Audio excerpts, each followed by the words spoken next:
to stay. Hello and welcome back to Beyond Boards, a podcast dedicated to the actions and interests of skaters beyond skateboarding.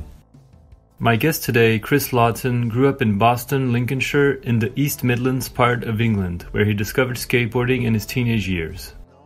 In 1996, he moved to Nottingham and connected with the strong local skateboarding scene. In the following years, aside from his work in academia, Chris started traveling with his friends and visited Malmö and Copenhagen. Inspired by the many initiatives around skateboarding that existed there, he launched Skate Nottingham in 2015, a non-profit which uses skateboarding as a tool to unlock learning and creativity. In 2021, Chris started a new role as Community Development Officer at Skateboard GB, the national governing body for skateboarding for the UK. So here's my conversation with Chris. I hope you'll enjoy it.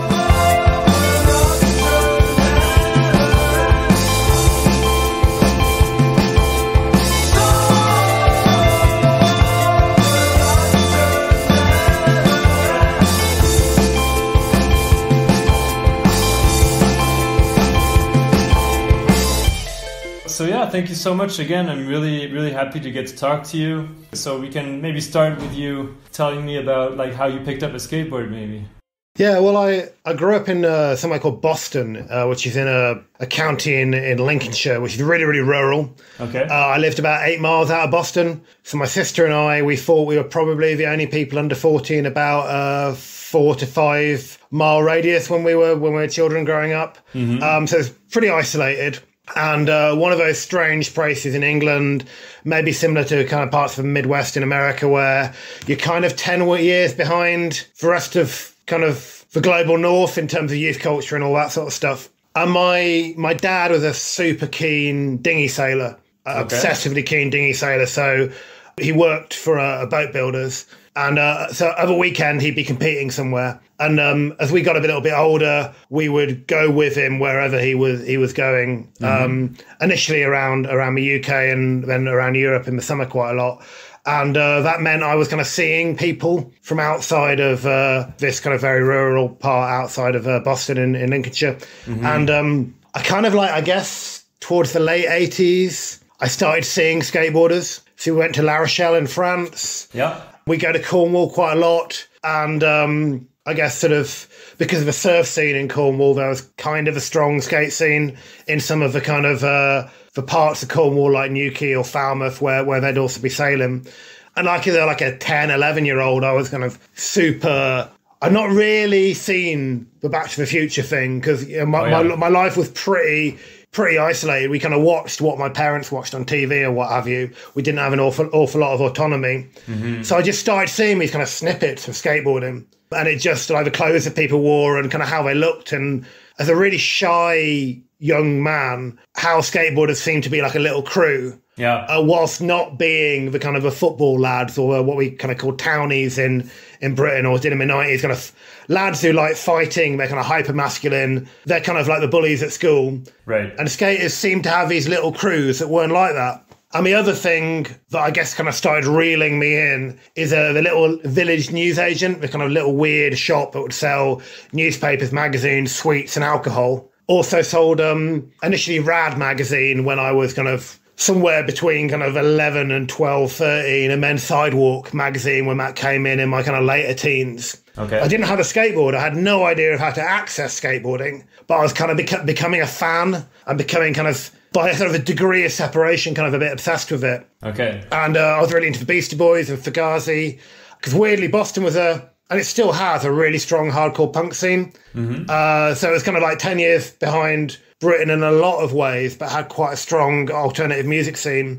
So I started playing bass guitar in my kind of early to mid-teens and got in a bunch of punk and hardcore bands. Nice. And we dressed like skateboarders, like shaven hair, baggy chinos, white t-shirt, Converse One Stars, in the kind of like early to mid-90s kind of skate outfit, I guess. Mm-hmm. And a lot of the guys, older guys I met through hardcore skated. I wasn't in the same town as them, so I had no contact to start skateboarding. Okay. But I was kind of be increasingly switched on. And my sister and I kind of like felt we were like almost like fans of youth culture. And we created this idealized vision in our tiny little cottage in the middle of nowhere about what youth culture might be. Mm. And we thought it was like super politically engaged. because we were just reading, The Enemy and Melody Maker in Britain. There's a really good, in the late 80s, early 90s, a really strong music press in the UK where people like Paul Morley and Simon Reynolds were writing about music in a very politically informed way. And they were kind of getting little bits of references in. So they talk about Foucault or Antonio Gramsci and all that sort of stuff. Basically Marxian thought. So I kind of assumed young people wore cool clobber, hung around in mega diverse groups, Black, Asian, women, guys, people from a queer community, all in these kind of mega diverse mixing pots. And they were really, really politically engaged. And skateboarding was part of that. And everyone liked the Beastie Boys and Fugazi and then Wu-Tang. And then I got to university in Nottingham and I found out that the majority of young people are not like that and are just as boring as young people in Boston. Yeah. But just before I decided to go to university in Nottingham because of what I read about the skate scene in Sidewalk Mag. So the Nottingham scene was really strong in the late 90s. I went to university in 1996 for winter of. Right. And at that time, Ben Powell, who was the editor of Sidewalk Surfer, or Sidewalk as it became known, the kind of the longest running British skate magazine that went online in the mid-2010s. Okay. And then its financial backer pulled the plug a couple of years later, alongside Kingpin. It was owned by the same financial backer as Kingpin by that time. And all those guys ended up having to find other work.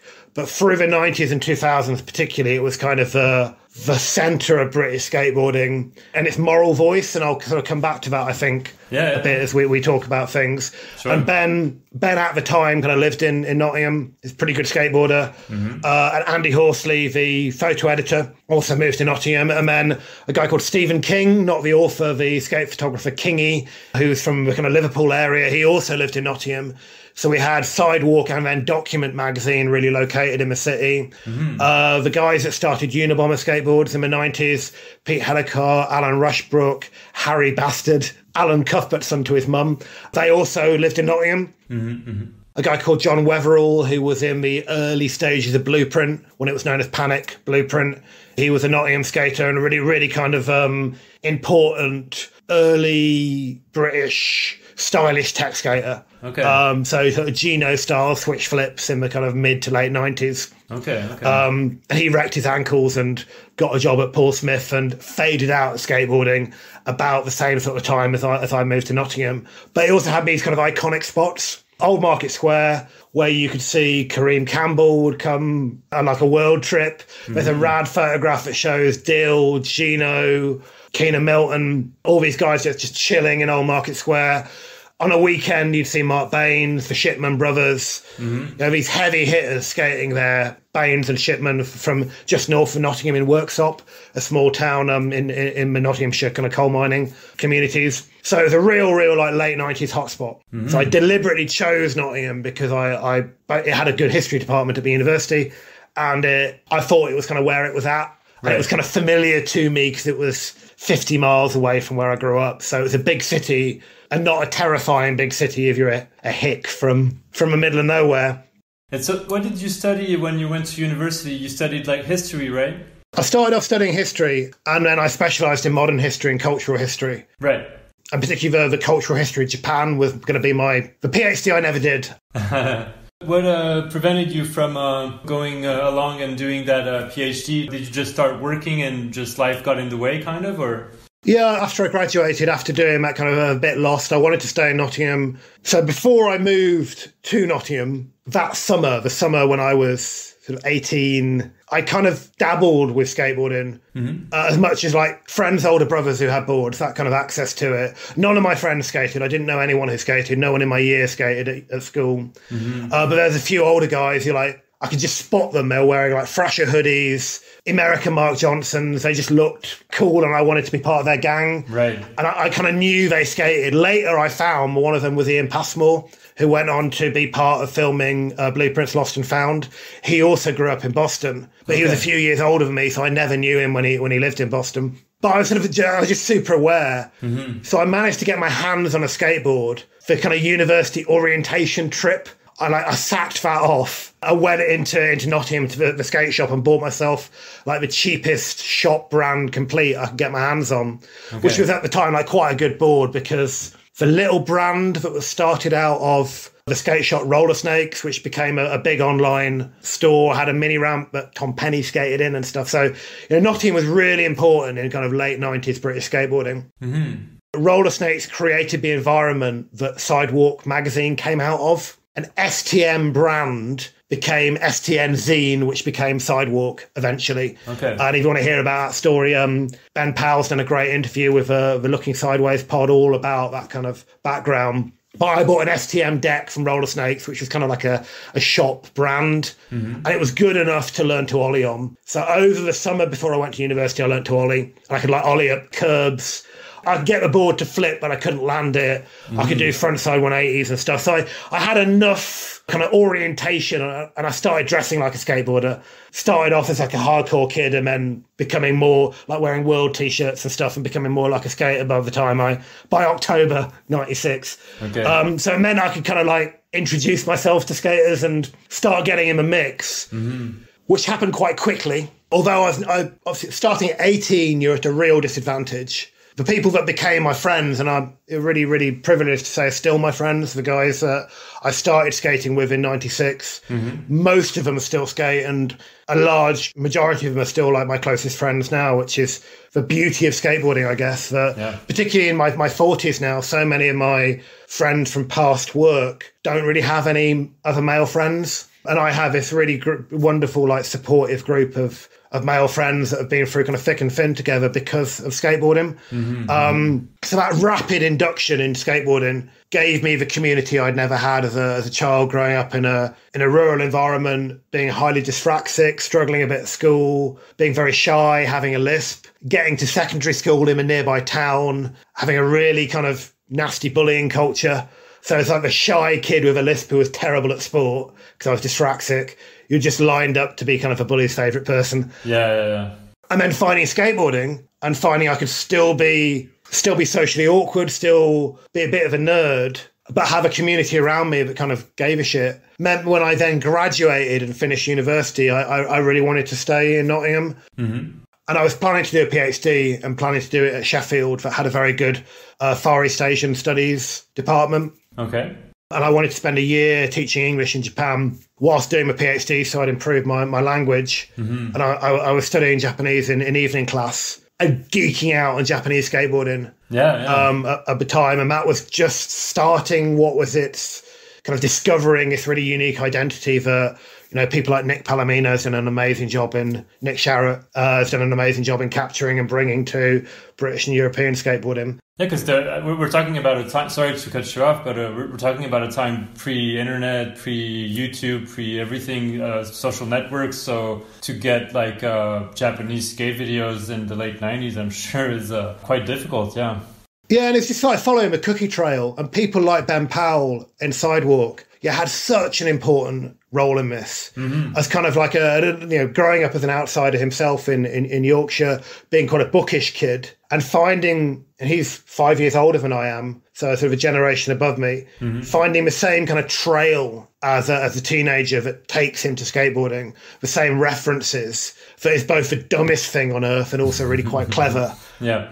And starts kind of switching you on to all sorts of other things around culture and politics. And then distilling that in his writing in Sidewalk. So then when I get a copy of Sidewalk, as a kind of lonely kid in a travelling 8 miles on a bus to go to another quite small school and just reading Sidewalk again and again and again on a bus there and on bus back from school, like an hour and a half bus journey. And hearing like Ben's voice through this page and then finding out about progressive politics, like left-wing politics. The generation before us in the 1980s would have had that education from the music press. Right. And as Britpop came along and British music became a lot less politically radical and became a lot more mainstream, music slowed down and became all about nostalgia, skateboarding sped up. And skateboarding told me about the privilege of the global north and about how we needed to be a lot more open-minded about other cultures, and it wasn't just a monoculture of Britain and America. Yeah.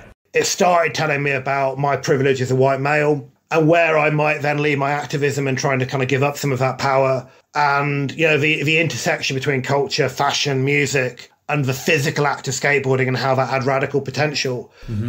reading something like Sidewalk in the late 90s started planting those seeds. Right. Getting to Nottingham and seeing that in the flesh, meeting Ben and the kind of the Unabomber crew before they then moved to London and Ben moved to Oxford. I could not leave skateboarding. I could not leave Nottingham when I graduated because of just this interlinked wonderfulness in contrast to quite an unhappy teenage life. Yes, I understand. So I got a job in government, and that ended up being a really great opportunity working in regional regeneration and economics, basically. So when the opportunity to pursue an academic career came up, I felt like I was doing something more meaningful because I was working with post-industrial cities, research about how people are excluded from what was then into the 2000s of a new Labour government, and you had a huge amount of investment. So lots of opportunity, European money coming in, the seeds being sowed that would lead to Brexit in terms of some communities being excluded and some being included. It seemed working within government had more kind of opportunity for social change than pursuing an academic career. And I fell in love and settled down. And I had my boys around me that I didn't really want to go to Sheffield or London or Japan and leave. Yeah, you had a lot of things going on and you didn't want to kind of leave all this behind and just go to Japan. I understand. But do you think about it sometimes? What would have happened if I had gone, Well, my daughter is 4 and she's really got into Pokemon in a massive way. Okay. 2 weeks before Christmas, after we bought her all her presents, she didn't care about Pokemon. A week and a half before Christmas, it's suddenly the most important thing in her life. So, as long as she retains this obsession, going to Japan, geeking out on the skate culture and having that time with Maisie might be how I kind of refresh that interest. But career-wise, I've been so fortunate. So I don't have any regrets career-wise at all. I've experienced that luck of ill-informed decisions that have been taken on a whim, and often through a level of risk aversion. I know Nottingham, I've got friends here, there's a job here, it has the word research in it, I know a little bit about research. I can still do my skate life in the evenings and weekends. So it's quite, I can remain with a girl that became my wife every day rather than seeing her at weekends and all that sort of stuff. So kind of risk-averse early career decisions ended up having really fortunate outcomes for me. So yeah.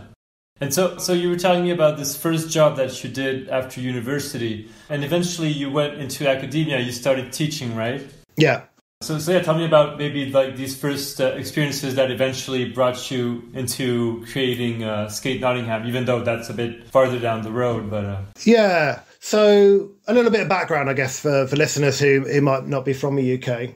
The UK is a very centralised country, particularly now, and that also affects skateboarding, and maybe we'll come back to that later. But the UK government is focused in Whitehall, in a very small part of London.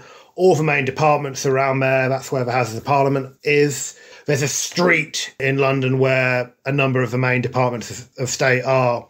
There isn't really the same kind of federalised regional government that there is in France or Germany, for example. Right. There isn't the strong communes that you have in the Nordic countries. And during the 2000s, but there's vast inequality. So the UK is much more unequal than any other rich European country. Right. So our kind of levels of inequality, and this was part of my job. I was a data analyst to start with, and then I became more of a social scientist as I went through this government role and more of a kind of a policy person. But to start with, I used to measure where regions in the UK sat alongside all of European regions. And our inequality in terms of gross value added, which is the wealth generated, or unemployment, or access to education, looks much more like America and much less like a European country. And one of the reasons for that, there's lots of reasons for that, our kind of industrial history, the centres of industry in the British Industrial Revolution became rapid decline as our kind of leading industries changed around the turn of the 20th century. So shipbuilding, heavy industry, all the way through the 20th century, those industries were dying, which meant the likes of Liverpool, Manchester, across Yorkshire, the northeast, Newcastle, Gateshead, places like Nottingham with lace and textiles, bike manufacture, all those cities declined through the 20th century. And because we didn't have institutions that could work out a route forward into modernity, that decline was really significant, and there wasn't really any stopping of it. Right. Until the Conservatives in the 1990s under Michael Heseltine had a kind of a regional programme. And then that was really put on steroids in the late 90s, 2000s with the Labour government and what was called the Regional Development Agencies, or the RDAs, that basically took European money, European structural funds, and spent millions of it where it was arguably needed. So I worked for one of those organisations, and we were a very young organisation, and they were very aggressive in recruiting kind of quite high potential young people from working class backgrounds. Okay. So I was immediately in a kind of a petri dish of high achieving weirdos, many of whom have had kind of less than easy backgrounds. So we were suddenly kind of a crew of people that were quite ambitious and quite driven by our kind of political values in research and policy jobs. So either people who were a bit older than me, who had worked in Whitehall, who had kind of coupled off and decided they wanted to move somewhere they could buy a house, and then moved to Nottingham and worked for this organisation, or people my own age who had a similar background to me. And we suddenly found ourselves, in our early 20s, making very, very high stakes political decisions. And being in a very ambitious organisation that had a physical impact on the area around us. That was appreciated by central government. So in 2007, I was seconded out to central government to work on the legacy of a major education and skills review called the Leach Review of Skills, which included the government objective that 50% of young people should go to university. Has become very controversial now, but at the time it was very aspirational and it was motivated by social mobility, which was really meaningful to me because I was the first person in my family to go to university. Followed by my sister, who then did a PhD, and she now works in Whitehall as a senior government science advisor. Oh, amazing. And we both had these kind of dyspraxia, dyslexia-like spectrum challenges. So we really benefited from that investment in social mobility and education in the 90s and 2000s. Okay. And I was very fortunate to have a lot of opportunities that allowed me to go from being a history graduate, and I did a master's in cultural history, focusing on Japan and looking at identity and the role of the Second World War in Japanese cultural identity, comparisons to Germany, all that sort of stuff. I then became more of an economist and social scientist, learning on the job in government. Right. So then when there was a change of government in 2010, and the Conservative government came in, or the Conservative-led coalition under David Cameron, and what became known as austerity, so very, very brutal cutting back of the public sector. Me and everyone I worked with were sacked. Our organisations all over the country, this experiment with a more federalised approach to investment and economic policy was junked. And I was very fortunate in that the university, the former Polytechnic in the centre of Nottingham, also had quite a kind of a proud legacy of providing opportunities to people from a lower income background. They recognised the research that myself and colleagues had been doing in government, and they gave us jobs.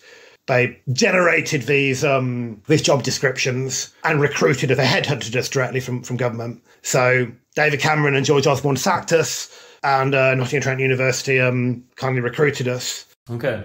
And I, after a while of kind of doing kind of quasi-commercial consultancy, being sold back to the public sector, to doing the work that used to be in-house in government, I ended up moving into teaching. But a common thread, a kind of an interest in cities, an interest in the north, an interest in the underdog, like an underdog scenes, had this very strong kind of interplay with skateboarding. Right. And the bits of skateboarding that excited me. So I didn't care about LA. I cared about Girl and kind of trilogy era world, but I cared much more about Gino and Keenan and Huff and New York and the Zoo York mixtape. Yes. I cared much more about like a little video that would come out from Chicago or whatever than a flashy West Coast video. I cared much more about Jamal Williams and what became Hops and all that sort of stuff. And then the French scene, Puzzle magazine. Oh, yeah.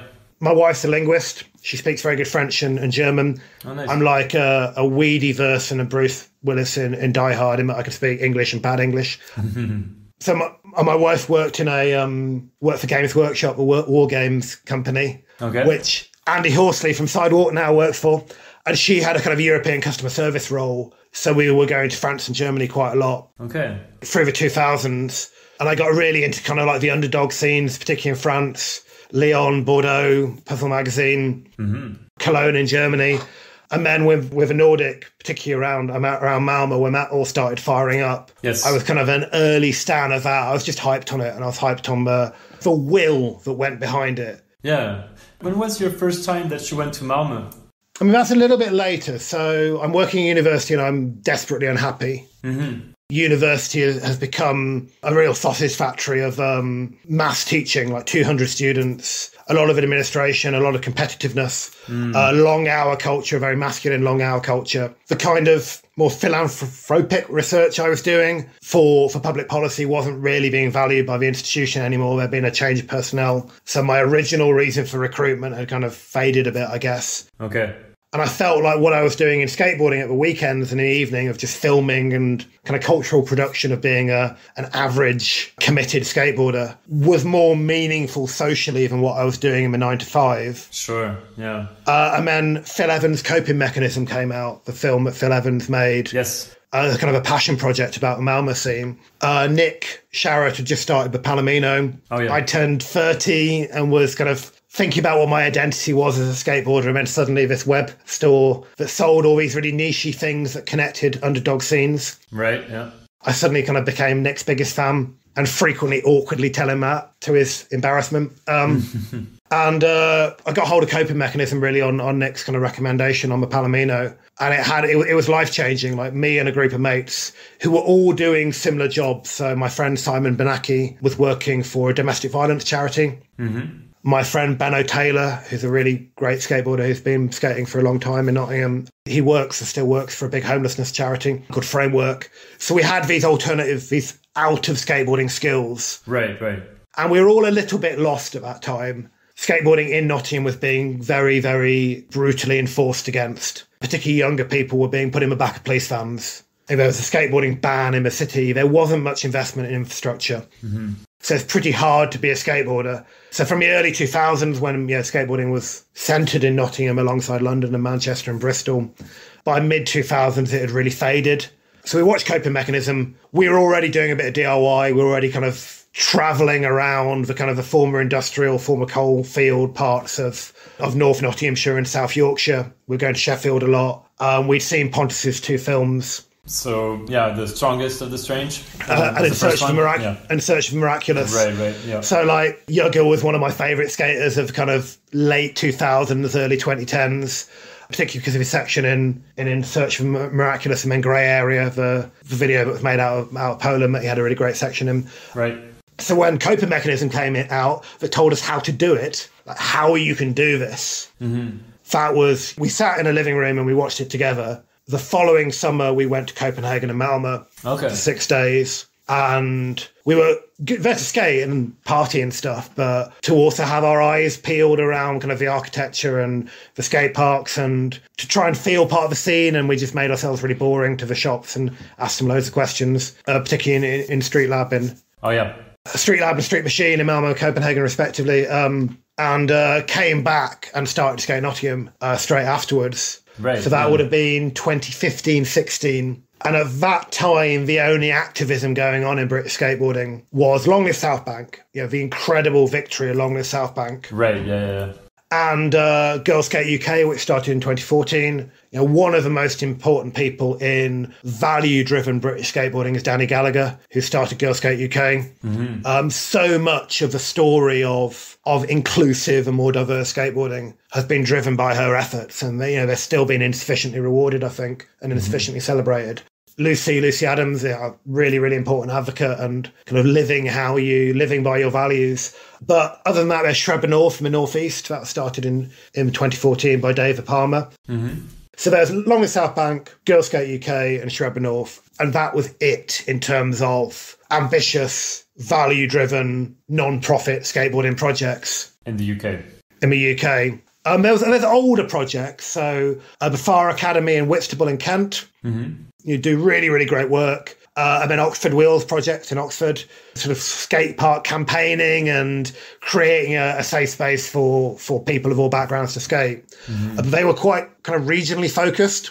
A project that had, we're going to change this place, but also show other people how to do it and try and have this kind of wider transformation that affected creative and cultural, physical infrastructure, skate parks, public realm, focused on disadvantaged young people who had barriers to accessing skateboarding, focused on women, girls, the LGBTQ community who had other intersecting barriers, and tried to transform a city. There hadn't really been the history of that, I guess. And forgive me for anyone who sort of had tried that earlier, and if I'm doing a bit of a disservice to.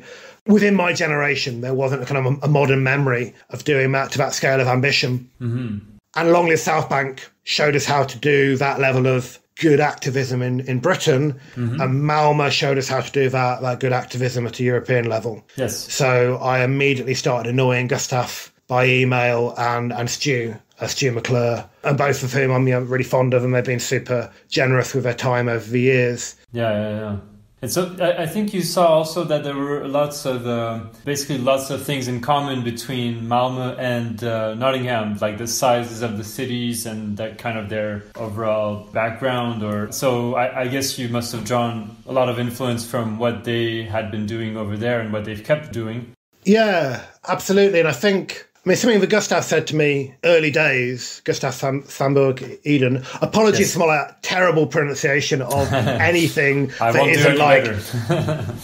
Yeah, so Gustav said something that was really, really important. He said kind of a mistake that skateboard projects make is they start with a sense of entitlement. They start angry with the city, the municipality. You have not given us this stuff. You do not listen to us. Uh-huh. Us white, able-bodied, often middle-class men who are young, you are not giving us what we need. And what the guys in Malmö did very early on, what they realised very early on, was the benefits of skateboarding can meet a wider need across different aspects of the city. Mm-hmm. So Gustav said to me, don't go in about what the city should do for you. Start off with what you can do with the city. Yes, Link exactly. every one of your kind of pitches to an aspect of social need. And the other really important kind of metaphor he used was skateboarding is an octopus. We've all experienced it. People that love skateboarding, that it connects to music, it connects to culture, etc. And there is transformational potential in that. Mm-hmm. So it encouraged to focus on what are Nottingham's problems. Nottingham is a former industrial city. It has seen better days. It was one of the starting points of the British Industrial Revolution. It's one of the first industrialised cities in the world. All of these innovations came out of it. It still has a significant cultural impact on British culture. So great actors, Samantha Morton, Vicky McClure, This Is England, and Shane Meadows, all that stuff, very, very Nottingham locals. Right. Sleaford Mods, Jake Bugg, if that's your cup of tea. There's a really good, strong hip-hop culture in the early 2000s. But there's a lot of decline and a lot of challenge. Nottingham's main industries were lace and textiles, bikes, tobacco, and all of that disappeared by the late 90s at the same time as Malmö lost shipbuilding. Mm-hmm. So Malmö lost, Kockums shipyard in the early 90s, and then there's the Swedish financial crisis. So Malmö went into population decline, real sense of crisis. Mm-hmm. And then a real sense of revival. The bridge to Copenhagen, Malmö University being built, and that coincided with the skaters' activism. So they became key agents of change within that city's wider revival. Mm-hmm, mm-hmm. And there's a little bit of kind of fortunate timing, but also graft and imagination and a combination of really exceptional people. The number of people from Malmö that you've talked to on this podcast is really notable. Yeah. And there's no mistake in that a load of notable people ended up doing things together at a similar time, which is a challenge in the UK that maybe we can talk about down the line. Mm-hmm. We don't have the same collectivist culture as some European countries do. We're far more individualist as a culture, and that affects our skate culture. And looking at those challenges in Malmö, the core cities are both about 300 to 350,000 people. Okay. Their wider conurbations are both about 600,000. Mm-hmm. They're both for regional centres. Malmö of southern Sweden, Nottingham of the East Midlands. They're both very important industrial cities. They're both big immigrant cities. Yeah. And that really colours their kind of cultural mix. Mm-hmm. It's kind of Jamaican and Caribbean immigration is really important to Nottingham and Nottingham's story. Nottingham is very, very ethnically diverse, much more so than the wider East Midlands, which feeds into its skate and hip-hop culture. Mm. Malmö is far more ethnically diverse than a lot of the rest of Sweden. There's a really strong education sector and a lot of strong kind of social society, civic society partners like galleries, etc. that skateboarding can partner with, and a rich skateboard history. Mm-hmm. Yeah, and so Gustav had heard about Nottingham because he obviously spent quite a long time living in the UK and skated for Unabomber. That's right, yes. So kind of none of this was news to him. Mm-hmm. So it kind of gave us our playbook in Nottingham, although we never had the resources that came from a rapid municipal commitment to support. We remained more of a guerrilla project, really until very recently. Okay. We remained delivery, and I think this is an important message. If you want to change the world, move from activism to delivery as fast as you can. And where Skateistan, Skate Pal, Free Movement, Concrete Jungle, they're so exciting and interesting because they're not shouting at the world to bring resources to this place. They're changing a reality on the ground through their delivery. Mm-hmm, mm-hmm. So another thing that we really learned from all of that stuff, I think maybe where Skate Nottingham are a bit different than a lot of more UK-focused projects, is we started looking outwards very rapidly. We became like the biggest fan of Skateistan and Skate Pal. Mm-hmm. Then Free Movement, we're really close friends with the Free Movement crew and the Concrete Jungle crew. We did an exchange last spring. We do a lot of stuff together. Right, yeah. We tried to see ourselves as part of that global movement as quickly as we could, and try and just not be know-it-all white men. Yeah. We wanted to be in learning mode as early as we could and think, how can we always be doing better? Sure. So, just looking at Malmö, seeing how that was done, seeing how similar Malmö was, and then looking at all these other projects worldwide and being quite purposive about it.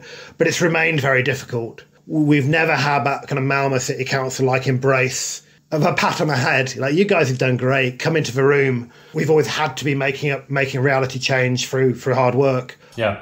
Not that Malmö isn't an outcome of massive hard work. Sure, but I understand, yeah.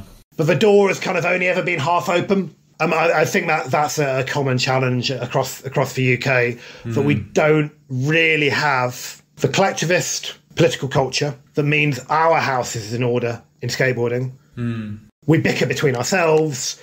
We're not all signed up to the mission. Yeah. A lot of skaters think it's very kooky and will tell you so. The Malmö guys talk a lot about the importance of the club culture in Sweden, and that joining a club was not a weird thing to do, which means early doors with the mini ramp project in the 90s that became the infrastructural origin of Bryggeriet. Yeah.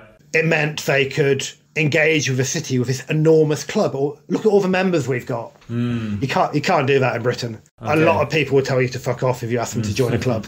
There just isn't that tradition of people skate because they don't want to join the club. Exactly, yeah. And we haven't worked out how to make that cool, and we might never do. So I think what Skate Nottingham has tried to do is to develop a British solution to the Malmö success story. Yeah. Translated in British culture and setting, environment. Yeah. Yeah. Obviously recognising that Britain is a rich country. It's a very unequal country. I'm never going to undermine the level of disadvantage that we're dealing with.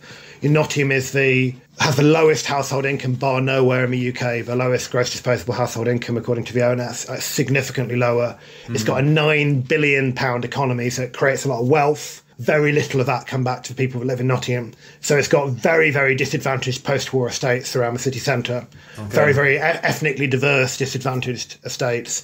So there's significant need, but it isn't the same level of need as Tom and Tim and Troy face in Jamaica with Concrete Jungle, or Charlie and Theo are working with in the West Bank and Gaza Strip.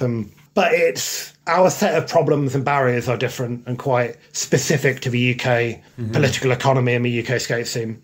And so what were some of the first steps of starting Skate Nottingham? So you said it was around 2015, right?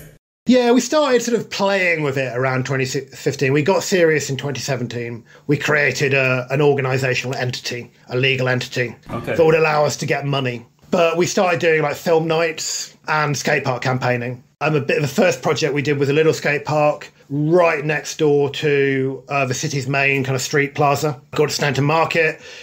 Plan B and Primitive and Cliche have visited there, and it's a slightly downhill, shiny black marble, great big open plaza with a big kind of hero set of free if you want to huck yourself down that, and then just loads of ledges and manis. Okay.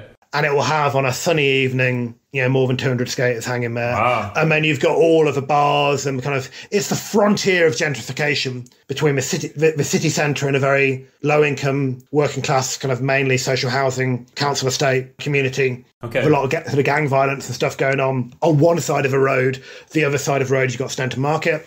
In the mid-2000s, the Nottingham City Council wanted to stop skateboarding in Stanton Market. So after we created like a Facebook group, mid-2000s, peak mid-2000s, Facebook group of Skate Nottingham, the council approached us and said, would you help us build a little skate park in this small park, quite dilapidated small park by Stanton Market, so we have a reason to chuck the skaters out? And we were like, first of all, no. But if we can have this kind of conversation, and it was a very difficult project because the budget fell by a third during its very short lifespan. So rather than a little street plaza, 4 joined paths were created with a big hole in the middle. And Canvas Spaces, John Flood, bless him, the skate park designer developer, he ended up delivering the project to a lot less than he'd originally kind of designed the skate park for. And that received quite a heavy negative reaction from the skateboarding community. I had BMXers from Texas threatening to beat the crap out of me over Facebook Messenger as soon as images of this weird little place were coming up on the internet. Okay. But it meant that the City Council learnt who skateboarders were. So as soon as this funny little place opened, we started activating it. We did a coach development program. We did free beginner sessions, and alongside that, free women and girls sessions. Half of the initial coaches that qualified with everything that they needed were women. And we started really collaborating with the Residents Association, who were all kind of lower income pensioners who were picking up the litter and really doing wonderful work to make this quite neglected park a lot nicer. So we found kind of real common ground with them.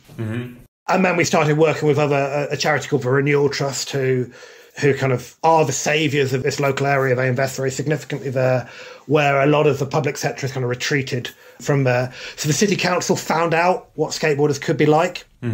So although the skate park itself was quite problematic, we hope to make it a living DIY this year, where we fill in the middle and it constantly changes, and we do construction skills stuff from it. It's still really our base. It's where we deliver a lot of our sessions, a lot of our youth outreach. But because it's a hub where we can get all over the city, it's really important, despite it being a kind of weird little place.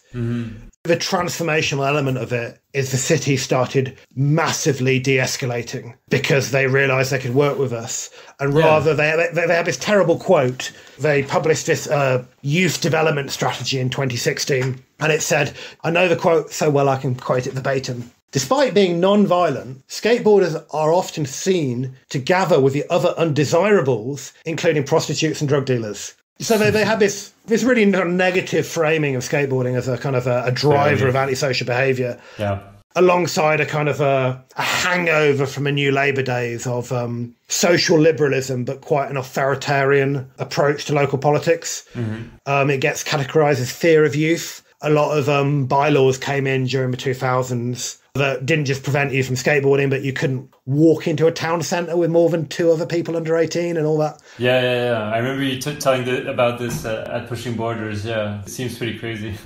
That was in Manchester, in Birmingham, in Sheffield, in Nottingham. All these major cultural capitals all had these anti-skate bylaws. And some of that persisted into the 2010s. And for us, this little skate park was transformational for that. The City Council realised we were, in Gustav's terms, a good partner rather than being a problem. And from there, things just gained scale. Yeah, the door was open. Yeah, partially. So it was quite a struggle, as you said. At the beginning was difficult. Yeah, but I mean, we had a strong sense of purpose. So from the get-go, we were delivering at scale. Hundreds of young people, including the kinds of young people that the city were unable to reach through mainstream sports and mainstream education. We were providing kind of wider youth work and creative and cultural skills to sort of bring it we didn't have a skate park and we didn't have a kind of a mainstream educational partner, but we could provide a little bit of that kind of inspiration and some of that programming. And then in 2018, we got our first major funding, which was a National Lottery grant to do skateboard photography courses, which we did with some of the Sidewalk alumni. So Matt Clark and then Andy Horsley. And Matt got kind of early career photographer's exhibition experience and kind of zine making experience. But by that time, the British skate media had kind of collapsed. So Sidewalk had gone bust, had the plug pulled. Free was only just kind of coming into its own. Grey was very London focused. That was Henry Kingsford's objective, that Grey would be a London magazine. North in Scotland was all about, amazing. I love North, and Graham Tate's lovely. But his focus was all about photography on film and international scope. So we didn't really have anyone covering the UK skate scene in the same way that Sidewalk was covering it. Right. So talking to Ben or Andy, and what was really, really, really kind of influential and inspiring to me when I was a young person was they had a hypothetical every kid called Little Tommy Birkins. Okay. Little Tommy Birkins could live in any small town, Grimsby or Cleethorpes, or Inverness, or a little town outside Swansea or Southern Cornwall. It didn't matter. Little Tommy Birkins did not live in a major city. Little Tommy Birkins was not a sponsored skateboarder. Little Tommy Birkins needed to be spoken to. So they had a kind of, this is who we're doing it for. Whenever we make an issue of Sidewalk, that issue will talk to Little Tommy Birkins. Right, okay. It will be something that is accessible and inspiring to all of British skateboarding, wherever it might be, not just the cool bit. Yeah. And the cool bit, I'm never going to talk down the importance of skateboarding being cool, because it's what makes us try and do it and really want to do it beyond our own kind of physical capabilities to do it. But it has to be coupled with accessibility. Cool is a thing that draws you in and makes you a lifer. But if there are too many barriers, cool doesn't matter. And after Sidewalk wound up, the mainstream of British skateboarding became much smaller in the way that it was presented to. No one cared about Little Tommy Birkins anymore. Yeah. People cared about kind of cool-looking guys with their beanies just right over their eyebrows, skating mainly in London and Manchester. They're principally London. And it became very hard to communicate what we were doing in Nottingham to the wider world until Pushing Borders came along. Yeah. The London edition was in 2018, right? Yeah. Malmö the following summer. Right. And you were actually invited to talk on this panel with Gustav, whom you've mentioned. And the panel was about, what was the theme of the whole panel? Was it like building skate-friendly cities or something like that? Yeah. So it was kind of like a dream team of heroes. Yeah. It was chaired by Ocean Howell, former super cool SF skateboarder, and kind of one of the founding fathers of skate academia. Yes. 2 seminal essays, one about Love Park, one about Embarcadero. I haven't read them, but I'd be curious to check them out. Yeah, I need to do that. And Matt Duke can write. They're a good read as well. Some academic articles are hard going, and both of Ocean's articles are really, I guess he's doing other things and he's not super stoked to constantly be led back to his kind of early career work. But so he chaired it, and it was about, how do we achieve skate-friendly cities? And going back to that idea of entitlement, why should we achieve skate-friendly cities? Yes. What is the greater good of a skate-friendly city? Yeah, how can skateboarding help and be a positive contribution to a city rather than a nuisance? So Alexis Sablone talked about design. Daphne from Brixton's Baddest talked about the role of a skate shop and the hub and her experience of growing up in Athens and being kind of a young person during the financial crisis in Athens. And then Stu was co-chairing it, and he talked a lot about the Long Live South Bank story. Right. And then that was followed in 2019 by a really important similar discussion with Christian Ebelin from Seattle and Leo Valls from Bordeaux. Oh, yeah. Picking up on a similar kind of set of questions. And for work that we'd done in Nottingham, it was nice to have a platform, because I think we had done important work by that time, being a kind of an early adopter, and weren't getting other ways of talking about it. The other thing we really wanted to do is we wanted to be an open book. So we're going to excel in some areas and fuck up in others. And we want you all to learn from that and start your own activism. And we wanted to be as generous as Gustav was with me, with everyone else, and say anything that we create, any application form or safeguarding policy is yours, just ask and we'll give it to you. We're not going to have any kind of commercial secrets. So if you want to start up a thing, we're there to kind of be to hold your hand. So Pushing Borders was a really important opportunity to throw that offer out. Yeah. And a really great a really great discussion about some really important issues. For sure, yeah. They looked like great events. Yeah, it's too bad they didn't keep it going, but I'd love to see a new edition of it. Like wherever it is, I'll do my best to attend because it looked like really rad events. Yeah. I think Leo threw down the invite for Bordeaux at the end of the Malmö event. Oh, they were going to do it over there? I mean, obviously COVID. So the assumption has been Pushing Borders 3 would most likely be in Bordeaux, and obviously that would be makes sense, yeah. A lovely place to spend a week. So let's hope that happens. Yeah. Or Nottingham would be cool. I mean, why not? I mean, we have the infrastructure to host it. So the new space that we might talk about a bit later is at the foot of Nottingham Contemporary Art Gallery, okay, which has got an enormous auditorium. It's also next to this big further education college hub that also has a big auditorium. Mm-hmm. So, but the argument of whether it should be in another British location is an important ethical one to have. So yeah, I put it out there now. If Pushing Borders wanted to be in Nottingham, I would metaphorically bite any hand off to host it. But the following point of whether it should be in Nottingham is an important one. Cool. We'll see if it happens. Yeah, fingers crossed. So tell me a bit more about like Skate Nottingham and maybe the more recent work that you've been doing. And also, I know that you connected with, I'm going to butcher the name of this city, but it's Tampere, okay, in Finland. Imagine how you would say it normally, then speed it up a bit. That appears to be how Finns talk. Tampere. Okay. Yeah. And so yeah, tell me about like the connection with them over there who are doing like similar initiatives than you are doing in Nottingham and in the rest of the UK. And also you mentioned something that I thought was interesting was the EduSkate life skills programs developed with Concrete Jungle Foundation. Developed by Concrete Jungle Foundation and then kind of piloted by the likes of Skate Nottingham and Free Movement and a number of other 7 organisations worldwide that are piloting it. Yeah. Yeah, so really after Pushing Borders Malmö, there was an explosion of activism in the UK. So Skate Southampton started before Pushing Borders Malmö and between the two Pushing Borders. Mm-hmm. That was kind of a next super imaginative, super ambitious project. Southampton may be in the richer south half of the UK, but it was bombed very badly in the Second World War. And then it's a harbour town, a port town is not a great thing to be economically in Britain because Britannia does no longer rule the waves. So it's another post-industrial part of the country. Okay. Their kind of superpower is their abundant imagination. They just come out with these amazing project ideas. And then Skate Manchester. And Manchester is a city crying out for activism. And Danny Abawala being part of the Pushing Borders crew. Yep. Danny lived with her partner Christian in Manchester and still does. Okay.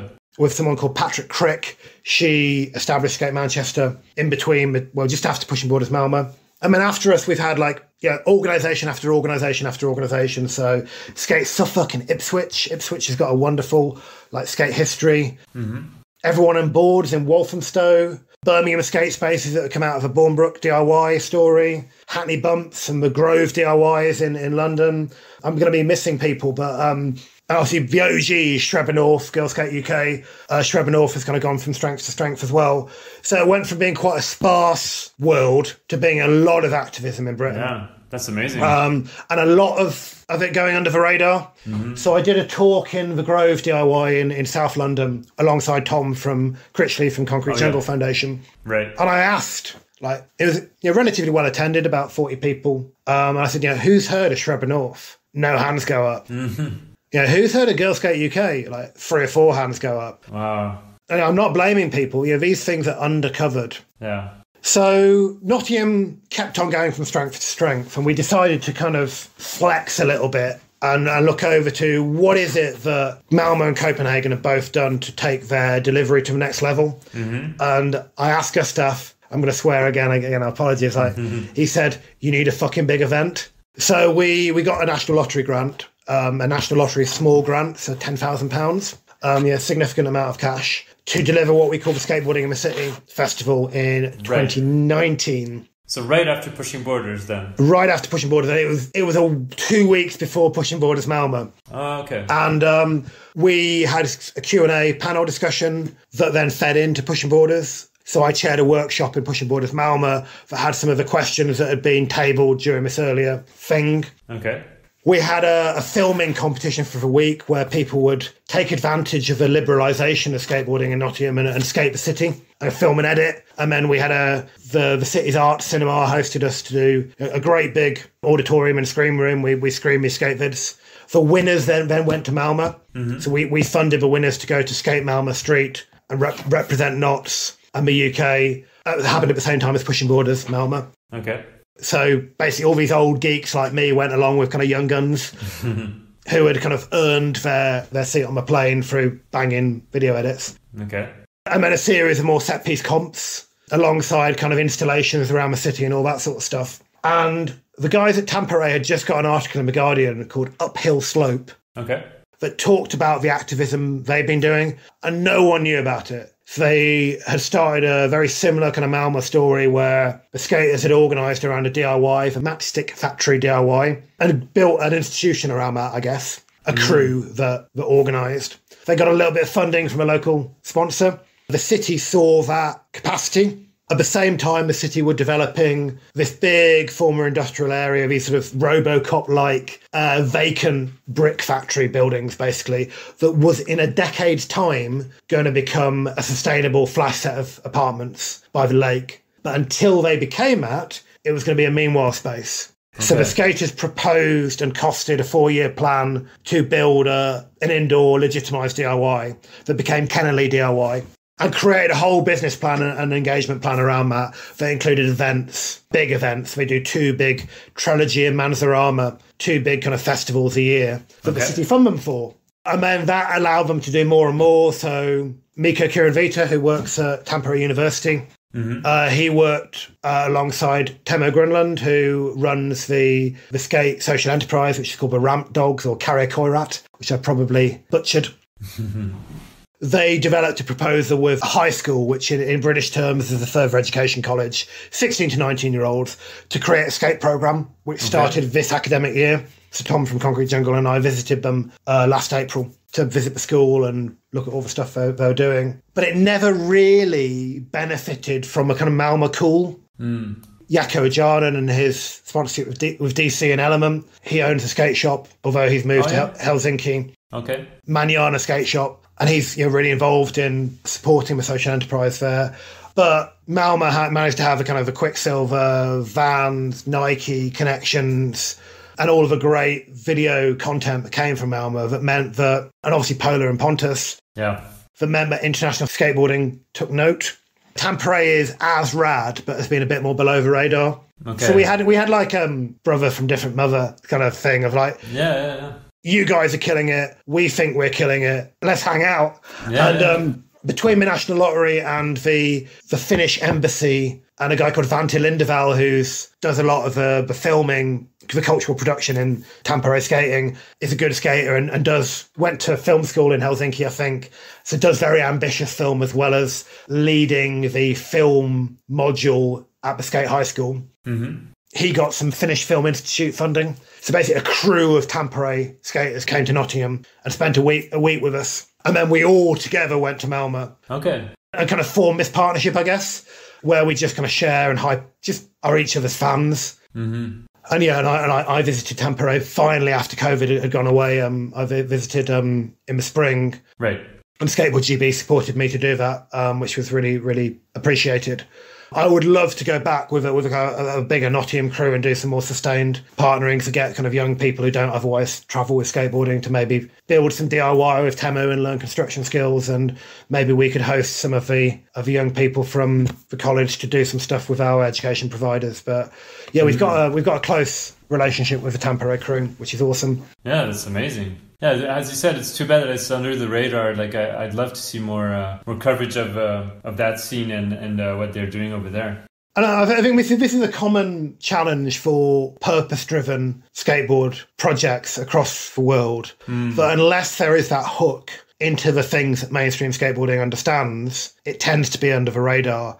So if you've got like a pro advocate, and obviously the ideal that you've got the activist and the cool-ass skateboarder in one human body in Leo, and also being a decent human being as well, which makes it just this ideal thing. Being a little bit kind of critical, but mainstream skating doesn't care unless it's got the thing that it understands, it's not going to pay attention to it. And, people like Osh Tamas, who are kind of elevating the art of telling stories, what you're doing in telling stories, hopefully is going to change this. Absolutely. But I guess platforms like mine or what Ash is doing with the skate room, I mean, that's obviously a much bigger platform, but it's kind of not enough, I guess. I'd love to see that on a much wider, scale. Yeah, I mean, it's important that people like us talk about these initiatives, but I'd love to see it in more mainstream skateboarding media for sure.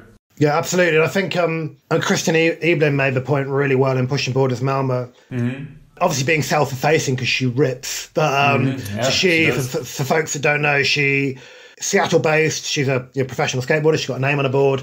She co-runs Skate Like a Girl. Right, yeah. It's a very, very, very purpose-driven project. And she spoke alongside Gustav and Leo at Pushing Borders Malmö. And she made the point that most social skateboarding projects are founded or run by average or below average skateboarders, which is definitely the case in my case, particularly as I've got older. And they can often not be, sort of to quote her or sort of paraphrase what she said. Yeah.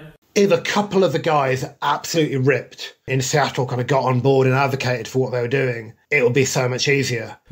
But there is a tendency for there to be a kind of a low level of leadership amongst current relevant sponsored skateboarders, except for those few unicorns like Ryan Lay in the US, Leo Valls in France, who people think are cool, like people really rate, they're amazing skaters, but they're also giving their time and they're sharing that scarce relevance and clout that they have for the greater good. Yeah. And, down the line, that'll have dividends for their sustainability of their career and also feeling good in their soul that they've done an amazing thing. But there's very few skaters of that kind of caliber and visibility that are sticking their necks out. And I think there is particularly in Britain, there is quite a strong perception that the sort of thing I do isn't cool.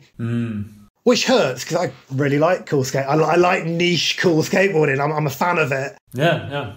I pick the clobber I wear really carefully. I'm a nerd for that sort of stuff.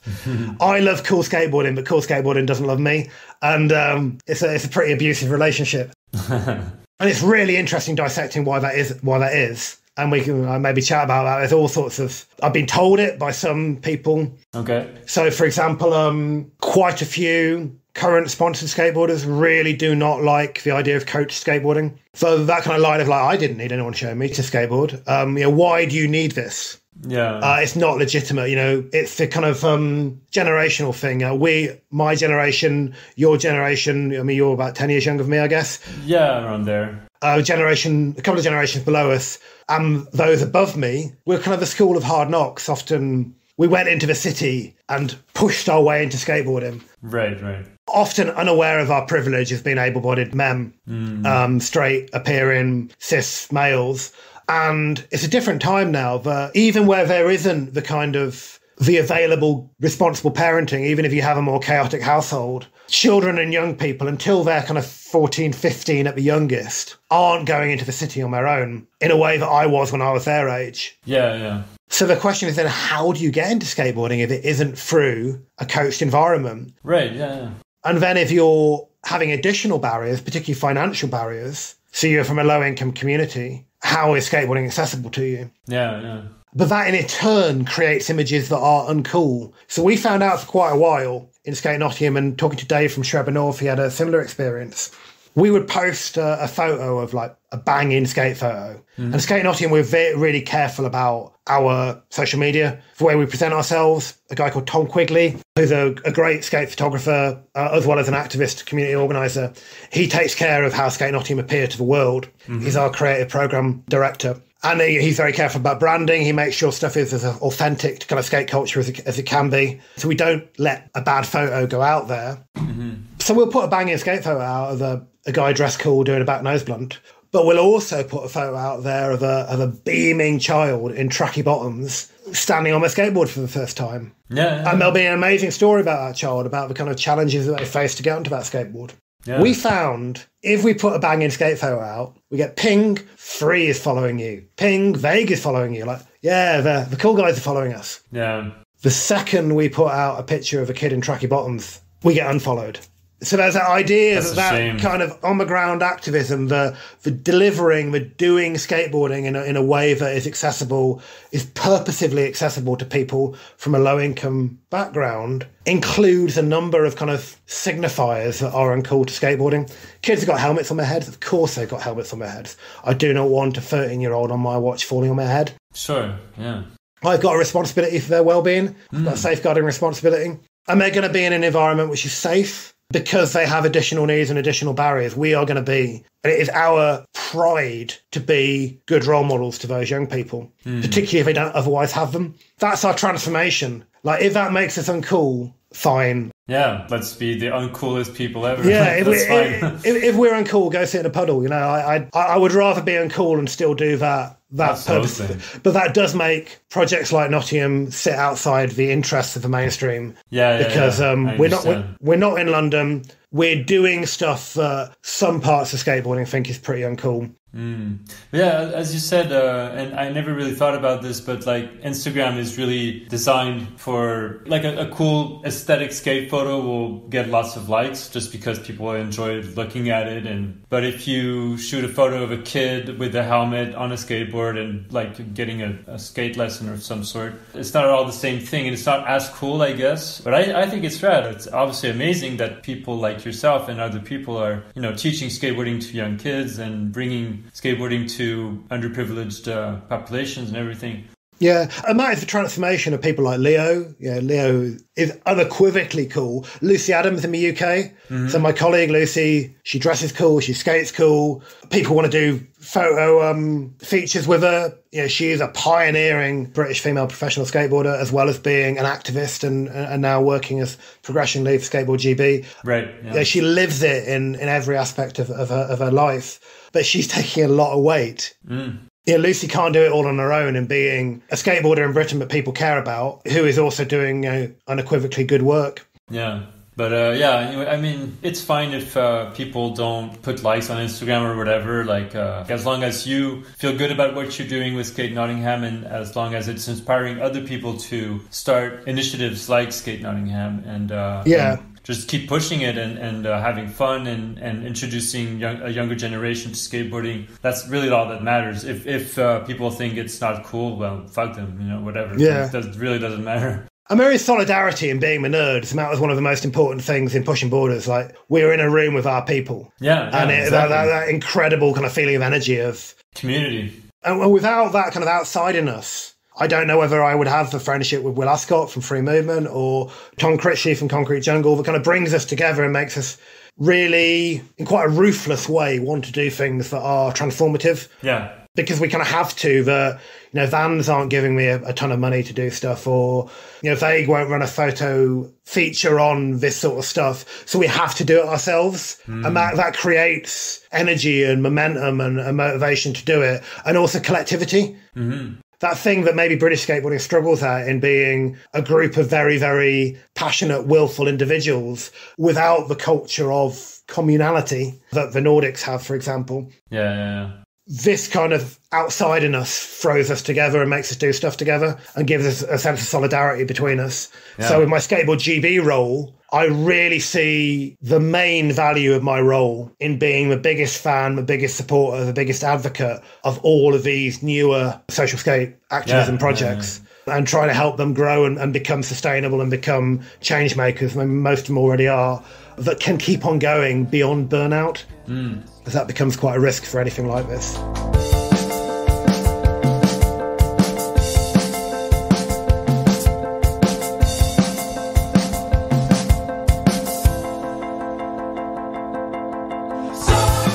So tell me about like Skateboard GB, and so I understand that you've got on board pretty recently, right? Like last year or 2 years ago? So I will be coming up to my 2-year anniversary around about now, but full-time in April. Okay. I had a long goodbye from university. I had to work a 3-month notice period. So 1st of April was when I started full-time for Skateboard GB in 2021. Right. Okay. So I've had all of 2022, most of 21, and then just obviously first start 23.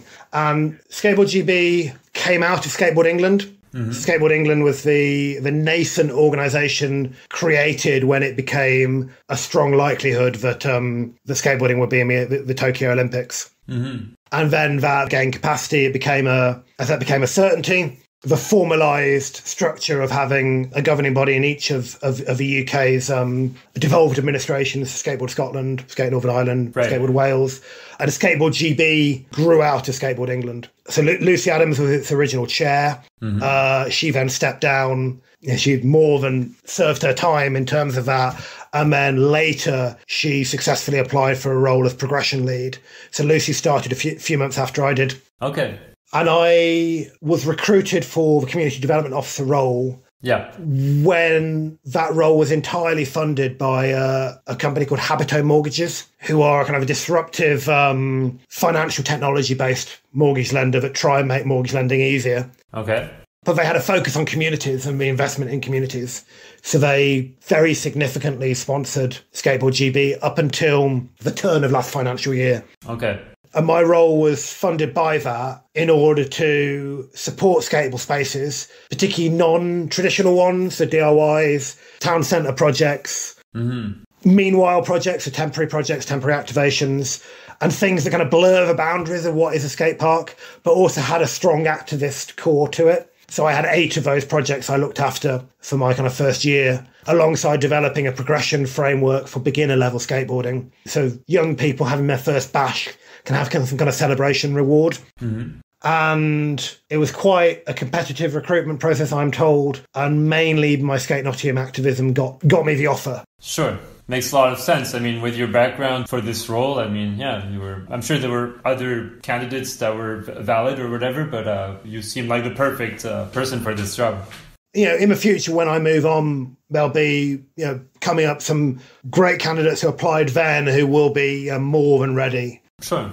To take that on and develop it. But I had a bit of an advantage in the Skate Nottingham being an early adopter and my kind of economic development background in government and then university gave me some kind of, at least it gave me the jargon to be able to communicate with local government, which is a big part of my role. So were you working? Yeah, you were working there when the Olympics happened, right? I was, yeah. Yeah, but you don't handle at all things related to Olympics, right? I don't. So sport in Britain is funded by 2 funders.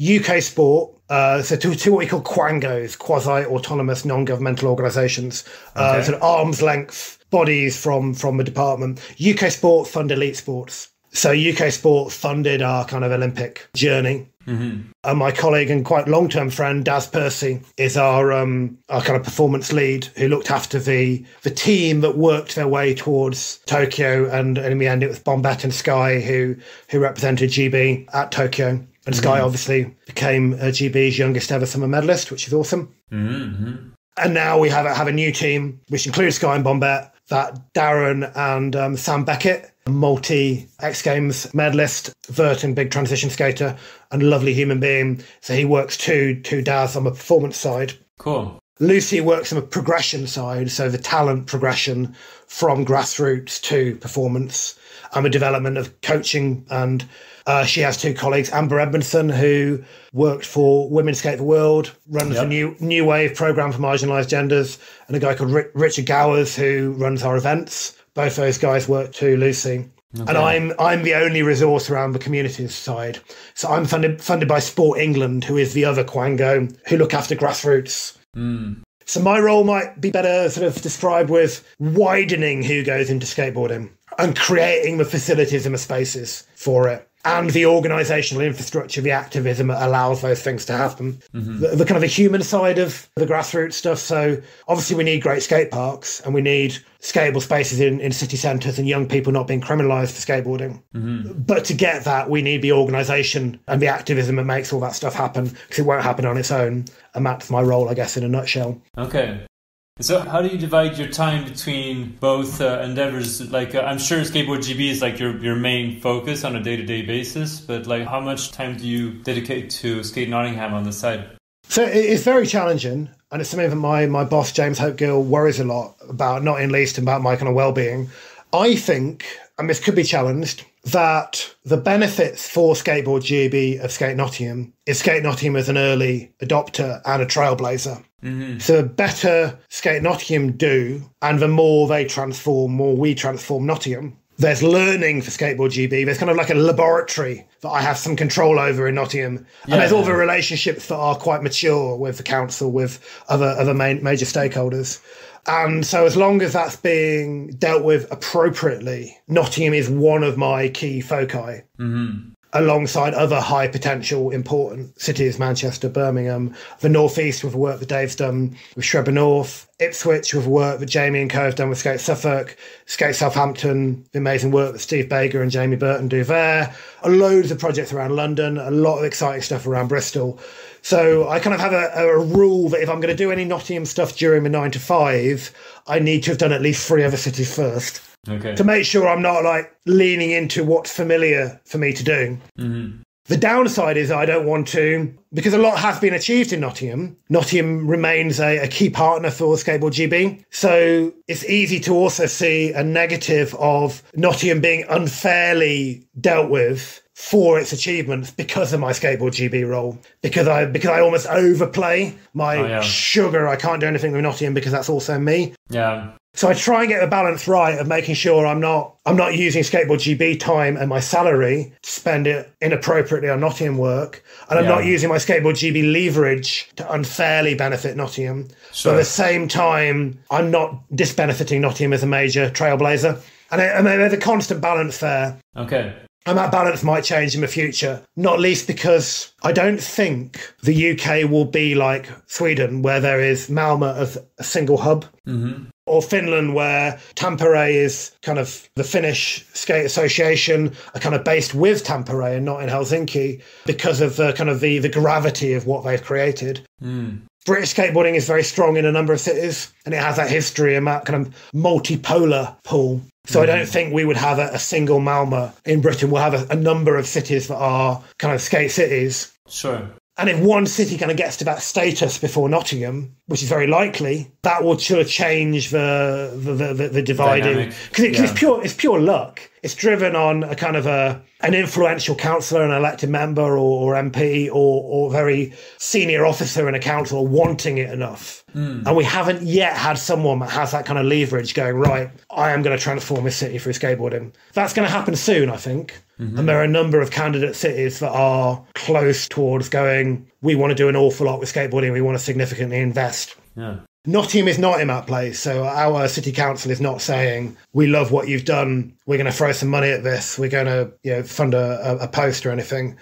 Skate Nottingham is still quite a guerrilla project. It's still a very grassroots project that hasn't had the door fully open despite the spaces. Everything has been a bit of a fight, both in terms of the funding and in the politics, which means we have the organisational capacity because we have to, because it's never easy, and the maturity. So I do Skate Nottingham in my spare time.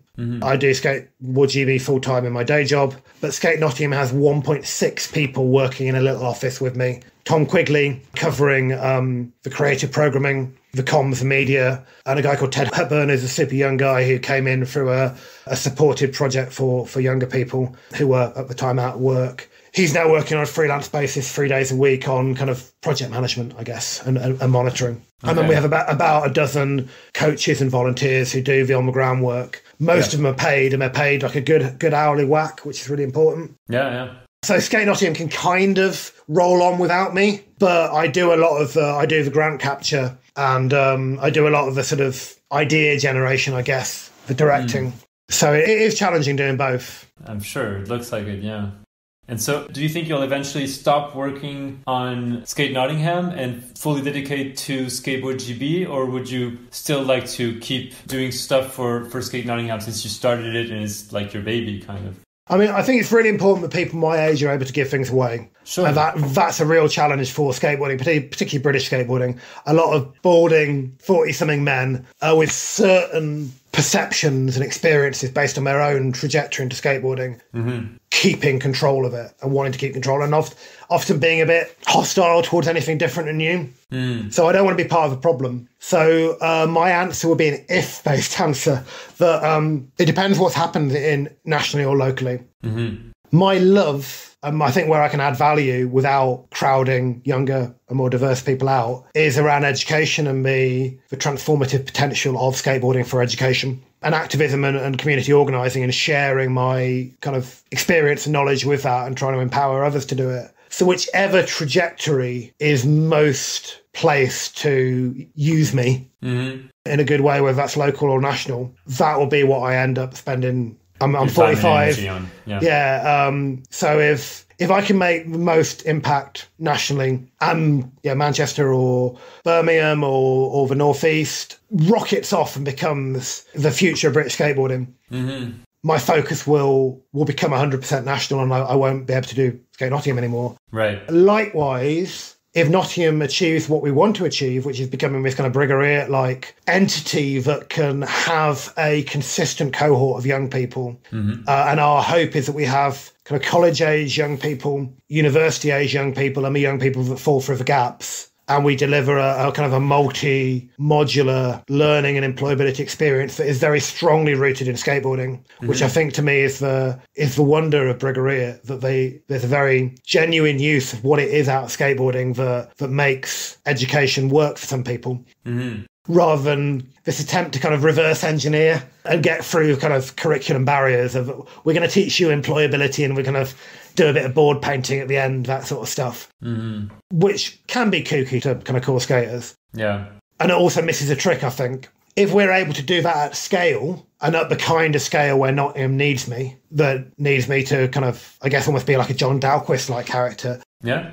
I could see, like, it sounds like I'm being some kind of like Jesus figure, and I'm trying to, like, I don't want to crowd people out, and I don't want to overstay my welcome in either of the national role or the local role. But also, any kind of profession has a problem with retaining skill and knowledge in what we call kind of corporate memory.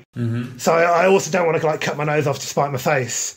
Skateboarding is a hard trajectory to predict. And where I can add most value is a hard thing to predict. So, for the time being, I'm doing both 9 to 5. My main day job focus is national. Nottingham is an important example and toolkit and laboratory for that. In my evenings and on Saturdays, I do Skate Nottingham. I don't skateboard enough. I'd love to skateboard more. And I love spending time with my little girl. So Yeah. I was just curious to ask you about one thing. I don't know if you want to talk about this a little bit. You and your wife dealt with infertility problems for quite a few years. And eventually you had your daughter, which was born 4 years ago almost. Yeah, right? she'll be 5 in February. Sorry, 5. Of course, that has nothing to do with skateboarding in itself, but I'm sure that must have had a huge impact on you, on both of you, in your lives, in your mental health, and has probably pushed you to put a lot of energy and effort into making Skate Nottingham as best you could. And I was just interested in asking you about this because I feel like that's a very important subject that many people go through and don't really address because it's such a sensitive topic. I mean, there's been a number of skaters who've been quite open, like Mike Carroll, for example, talking about miscarriage. Okay.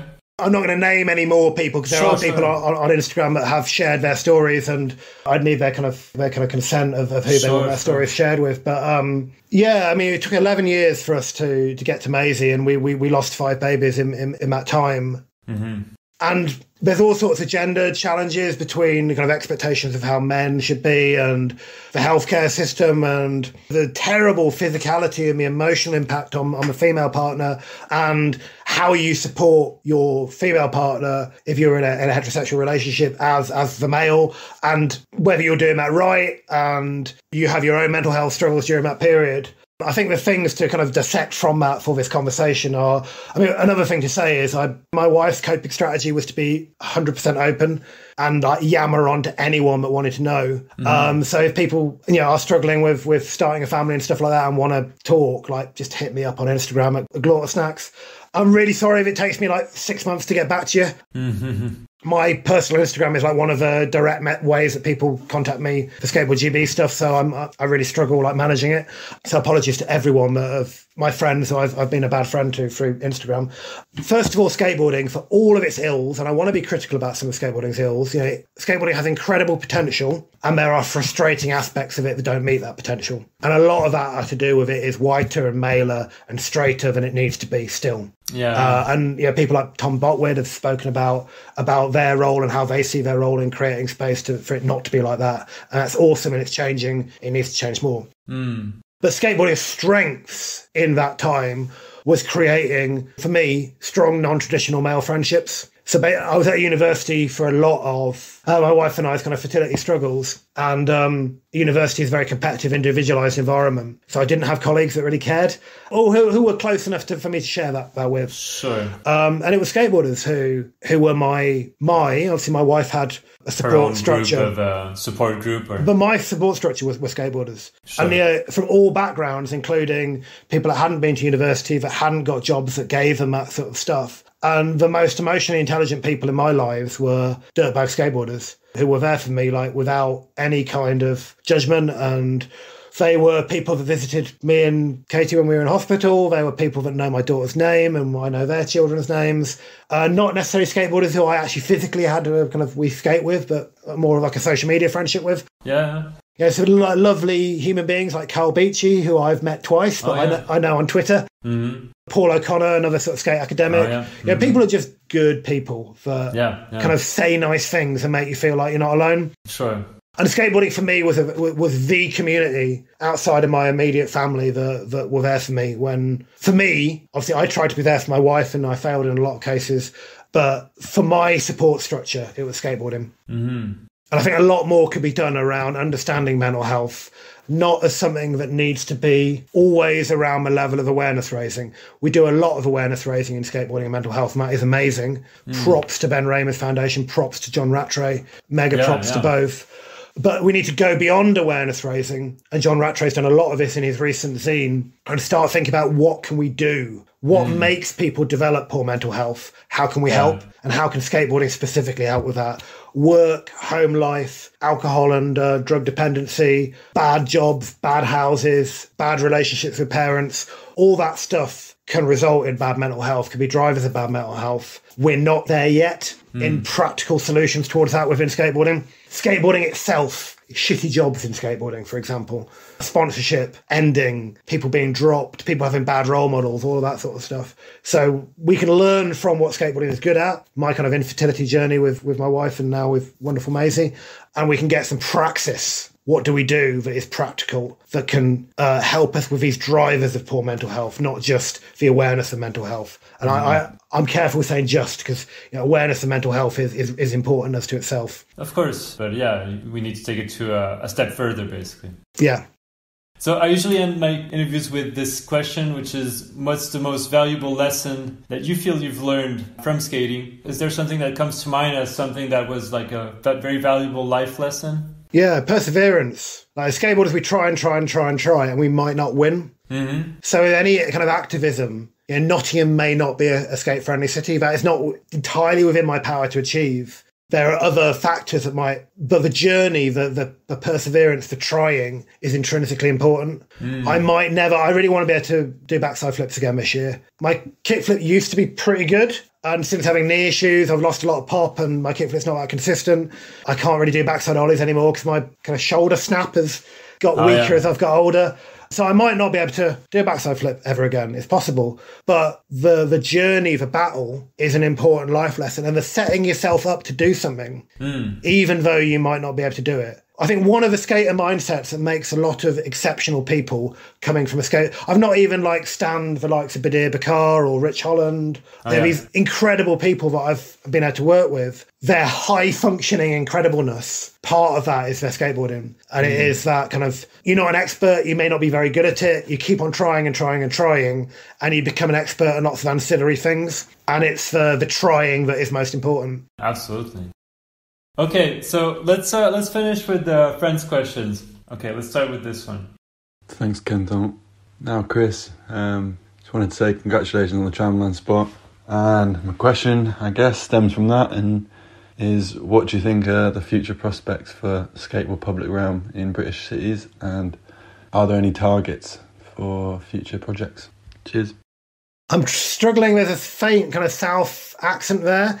So I was thinking it might be Stu. Is it Stu or is it? That's Toby Alexander.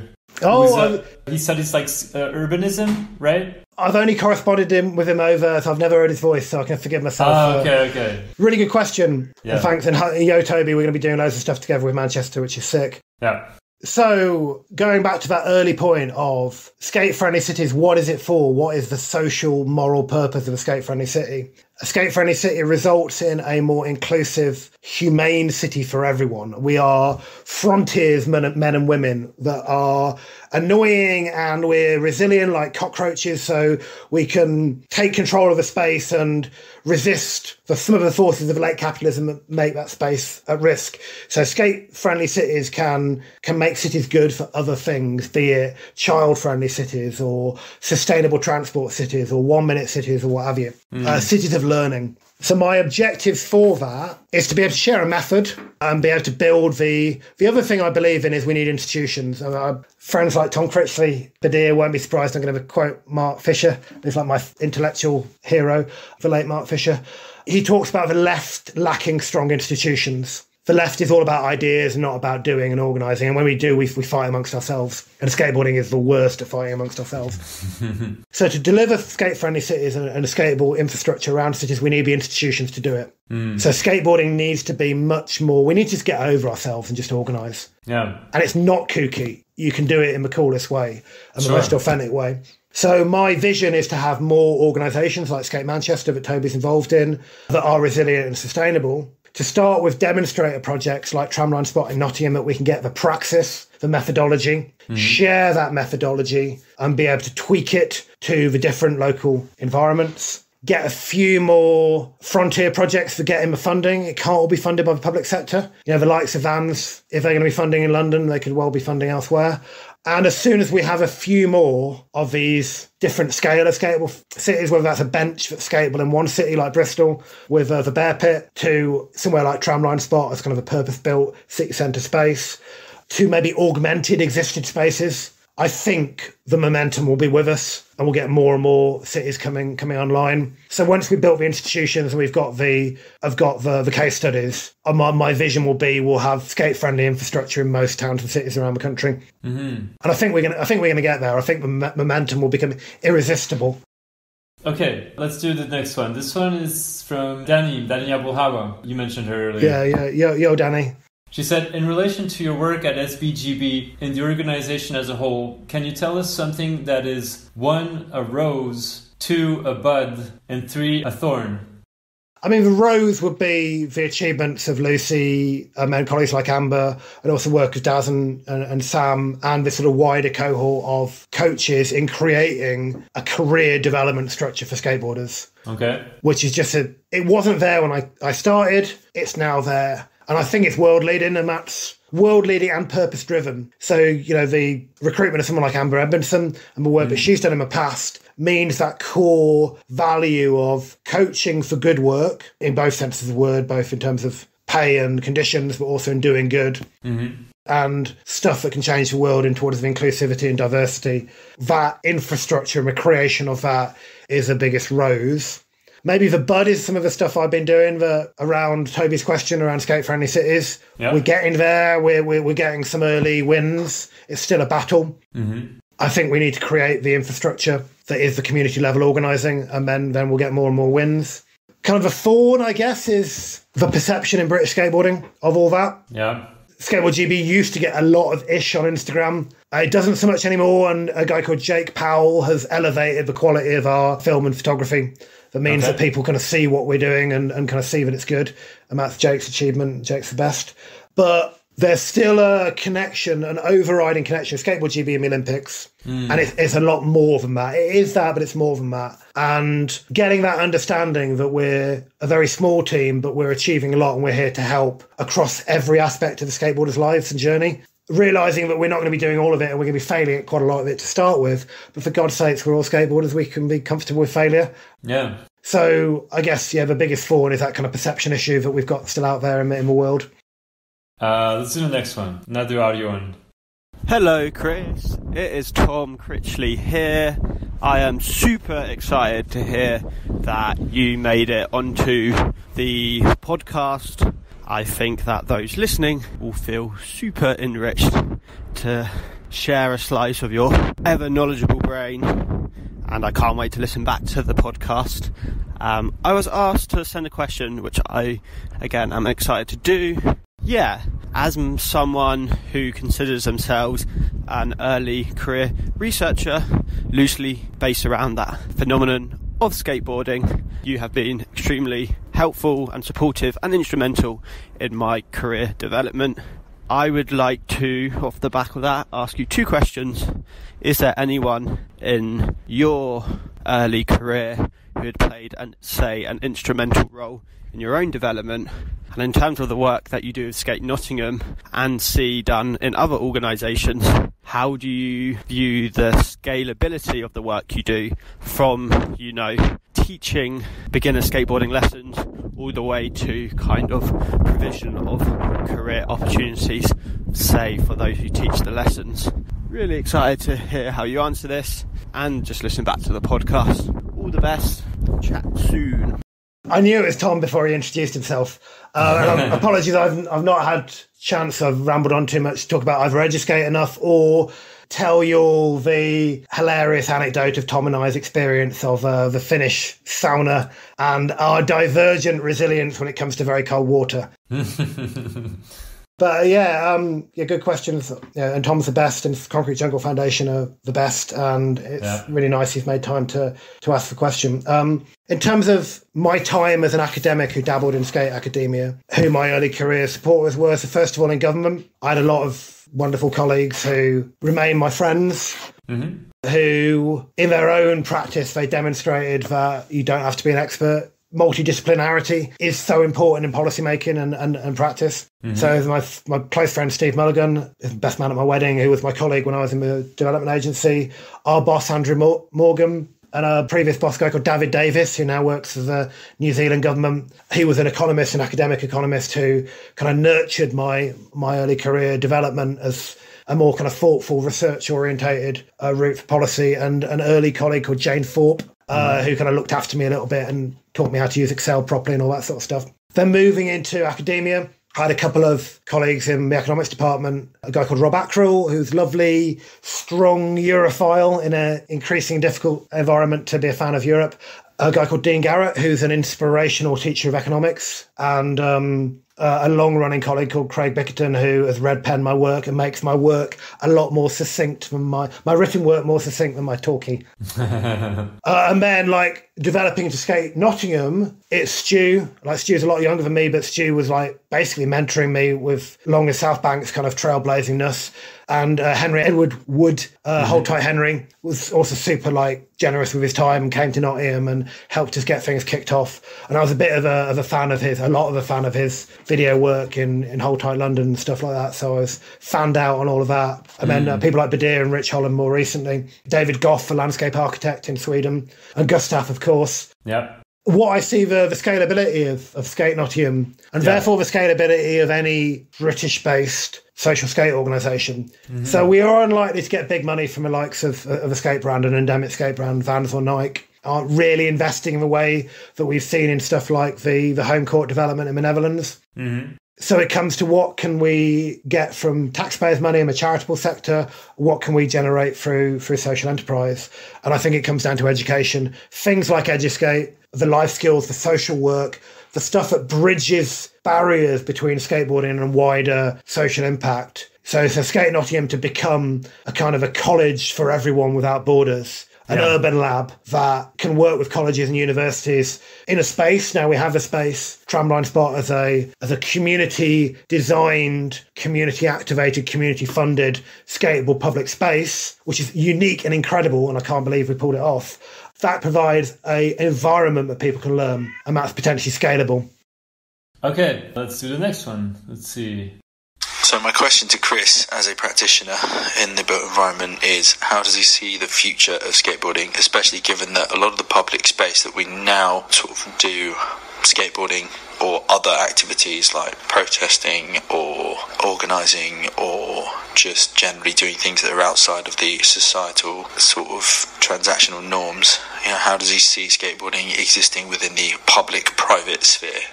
Was that Badir? Yes, Badir Bikar, right? Yeah. Yes. Yeah, who would be a great person to talk to as well. A structural engineer who's very, very important in kind of international skate urbanism, I think, and still super young and has a lot to give going forwards. Yeah, it was going to be a really difficult one. Like, how can skateboarding convert public realm into more humanitarian, inclusive, shared, nurturing environments within the parameters of late capitalism, I guess, and the gentrifying city, the neoliberal city, all those sorts of things. And I think skateboarding's disruptiveness helps. It's resilience and disruptiveness. And by disruptive, I mean not like lads being loud. I mean our ability to kind of generate new ways of doing things and then run with it and be kind of frontiers, men and women. And I think I'll go back to the how we do that. That's the why should we do it, with more kind of case studies of where we are doing it and getting, discussions like this where we're communicating success stories and getting people to understand how we got to that success story. And that's the thinness of the mainstream skateboard media. You'll send a couple of ripping skateboarders to skate this spot and then not tell the story of how the spot got there. Yeah. That has to stop. Not least because it's not celebrating the people that did it. Yeah. So I see a lot of sponsor skaters getting amazing tricks at Bournebrook DIY in Birmingham. I'm not seeing enough like props to Bernie and Sean for making it happen, but also how the hell they made it happen. And if we know as a community how you make that stuff happen, we can know how we work with the challenges that are inherent in a neoliberalising city and how we can find new ways of doing things. Because there are new ways of doing things out there. We're just not hearing the stories of them. All right. This one is from Paul O'Connor. You mentioned him as well. Yeah. So he said, it's a bit of a utopian fantasy, but let us see where it goes. The UK has a history of new town initiatives dating back to Ebenezer Howard's Garden City plans in the late 19th century. Imagine you have the chance to make a skateboard-centered new town in the UK for 2023. What would you do? What would it be like? And would it still have a DIY? I mean, Paul, I really hope that Lucy Adams, if she's listened to this, has listened to this long enough to hear perhaps the only person a little bit more verbose and over-technicaling ideas than me. And that's definitely Paul, and he's a beautiful man for it. I'm only using Lucy as a foil because she's so focused and efficient with the way she communicates, and I'm not. Man, that's a big one, isn't it? Because it is a big one, I might dodge it to an extent. I think we have achieved worldwide successes in skatable cities through absences and through problems. So we Malmö, Tampere, Nottingham, these are all post-industrial cities with very significant socioeconomic challenges. And skateboarding has got its foot in the door by being a solution to some of those challenges and being more resilient than other actors. So a tramline spot, for example, is going to be a mixed-use public realm that will include table tennis tables, a lawn tennis association, like closed-off tennis area maybe, basketball. The only thing there now is the skateboarding, because we're the only people that have the toughness to stick through to the end of a very challenging project, and actually ended up doing night shifts building it ourselves to an extent. Wow. The resilience of skateboarding and our kind of adaptability. Yeah. But the other reason it happened is because of a sense of crisis. A number of major players have gone bust, including the castle, the shopping centre that it's on the side of. How might we do all this in a city that's starting from a planned, or a town from a planned perspective? The UK has got some new towns that were built after the war, Telford, Milton Keynes, etc. Milton Keynes is a pretty good skate city, but more recently they've not been the beneficiaries of these sorts of investments, maybe because there isn't the absence. So to create that, I think it would come back to somehow having the power within that process, having the institution that was a partner to it. And maybe that is developing the non-municipal partners. Steve Baker from Skate Southampton has a wonderful term of, if you want to achieve something in skateboarding and the city council isn't listening, find a big friend. In their case, it was John Hansard Gallery in Southampton that advocated for them. In Leo Valls' case, it was the gallery and museum that advocated for them to them. So I think if you were developing a new town project, who would be your big friend to get your foot in the door? If it had a DIY, it should have a DIY, because a DIY is the unique environment for non-hierarchical learning. There you go, Lucy, I've got a big word in that I didn't have to get in. an unnecessarily big word. DIY gets different people together who know nothing of how to build stuff. They learn together, different people have different specialisms.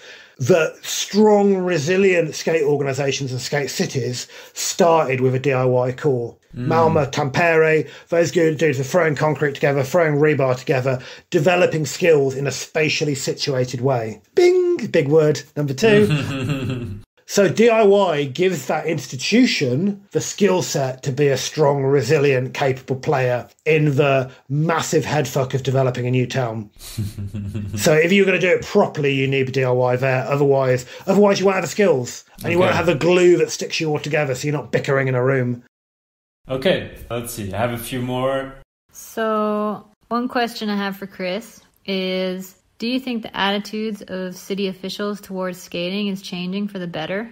And how can more cities be encouraged to invest in public skate spaces? And then the other question I have is, Chris, when you started Skate Nottingham, you had a full-time job in a completely unrelated space. And I'm wondering what advice you'd give to people wanting to start community skate initiatives in terms of managing their time and energy in a sustainable way. Is that Rhiannon? Yeah, Rhiannon Bader from Skatistan, but like the good push. Yeah, yo, Rhiannon. Hope you're good. Hopefully hang out at Pushing Borders soon. Obviously good questions because Rhiannon's the best. And I think municipal officials, decision makers are becoming much more amenable to skateboarding across the global north. I think we've won arguments around unexpected things like micromobility, green transport, getting from A to B within a crowded city. You can take a skateboard on a tram. We've won arguments around we can reach hard to reach communities. And Gustav has got way more eloquent analogies than I have around that. So I won't. And just listen to one of his many talks for web about who skateboarding can reach. And that's been recognised. And that's been recognised a lot because of the work of all of you all out there making reality on the ground. I think Ocean Howl had a great starting metaphor to Pushing Borders 2018. He said, I often imagine a skateboarder as a dog chasing a car. Yes, I remember, yeah. It's either an enthusiastic Labrador or it's like a snappy Alsatian that wants to bite the car. And then suddenly it's in the driving seat. What does it do when it's in the driving seat? Because it's a dog and dogs can't drive. And if it's the enthusiastic Labrador, you're like in keen skate mode. If you're like the snappy Alsatian, you've had a bad experience through working with municipalities and you're mega angry. And you're still in fight mode, you're still in activist mode. So now the municipalities are listening. How do we talk to them? How do we press our advantage? I mean, that's the challenge. They are talking to us. They are into talking to us. Now we've either got to switch our stance and either talk to them with their language and be evidence-based and all that, or we've got to drop the anger. Because the chances are the person who's now talking to us isn't the person that introduced the bylaw 20 years ago. And we're angry for something they didn't do. Yeah, exactly, yeah. Municipalities are massive organisations. The chances are the person you're now working with is entirely innocent of the stuff that you're very legitimately cross with them about. So you've got to just wipe that slate and start building that relationship anew. Exactly. Yeah. And skaters find that hard to do. Around a second question about how do you start skate activism with a day job? Yeah, how do you keep it doing in a sustainable way? I mean, I think positively, most of us who started doing this have day jobs because we're bringing skills in from outside. Skateboarding gives us skills for the day job. The day job gives us skills for skateboarding. And keeping that portfolio career helps in the early stages of setting these things up. But going back to Tom's question of scalability, you can't do it forever. You're going to burn out. Yeah. And burnout is the biggest challenge for these British organisations. And there are a number of these amazing people that I'm working with now that I'm really worried about burning out. So at some point, they've got to go from either the day job alongside the activism that goes into the activism full time, or they need to step back and get someone else doing it. So they've either got to let go or they've got to go all in. Yeah. Because I don't think you have to do both to start with, because they're both reducing the risk, maintaining the livelihood, maintaining the income, and having the skills and the contacts, the networks. But at some point, you've got to look after yourself, look after your mental health, look after your resilience, and either go all in or step back. Okay. I have some questions from Ben Powell. So he asked, after such a long involvement in skateboarding, what is it that still feeds your desire to go out there and throw your body onto the ground in the pursuit of four-wheeled fun? long involvement. I'm 5 to 6 years younger than you, motherfucker. Ben's the best. Ben's probably the single most important person in British skateboarding. Or certainly for me, certainly. And stoked to be able to call him some kind of friend now and spend time with him and stuff. I wonder whether the fact that I'm still skateboarding and I haven't had that Rob Pluhowski thing of like, I don't want to besmirch my legacy. The fact that I don't have a legacy. Like it's 20 years of kickflips and K-grinds to like a mediocre level. That means I can still more or less do at 45 what I could do at 25. So there's that. And it means I'm with my friends and I love it. And it gives me a lot of life lessons and resilience. And I think we need to be doing it. And I think the minute we stop doing it as organisers, activists, we become the grumpy old man. Yeah. And it's that kind of cyclical relationship between if you're not skating, you lose that connection, that bodily connection with skateboarding. And actually getting pain and hurt and falling on your ass in public and people laughing at you makes you a better human being. And be able to dust yourself up and get back. And again, you may a better skate coach or a better parent. Ordinary people laugh at skateboarders when they fall on their bums. Yeah. It's not funny. Well, it is funny if it's a funny fall, but it's just part of it. Failure is part of it. Exactly. And being prepared to fail and be able to start out something not knowing whether you're going to succeed makes us a fairly exceptional group of human beings. Yeah. And it's the best feeling to like catch a good clean kickflip, and I couldn't live without it, I don't think. Yeah. All right. I have 3 last ones. Let's do this one. Hey, Chris. This is Mikko from Tampere. Quentin kindly offered me a possibility to ask you a question. So I'd like to know more about the recently opened tramline spot in Nottingham, as I think it's still not very often in urban development that skateboarding is integrated in public space in such a way as tramline spot is.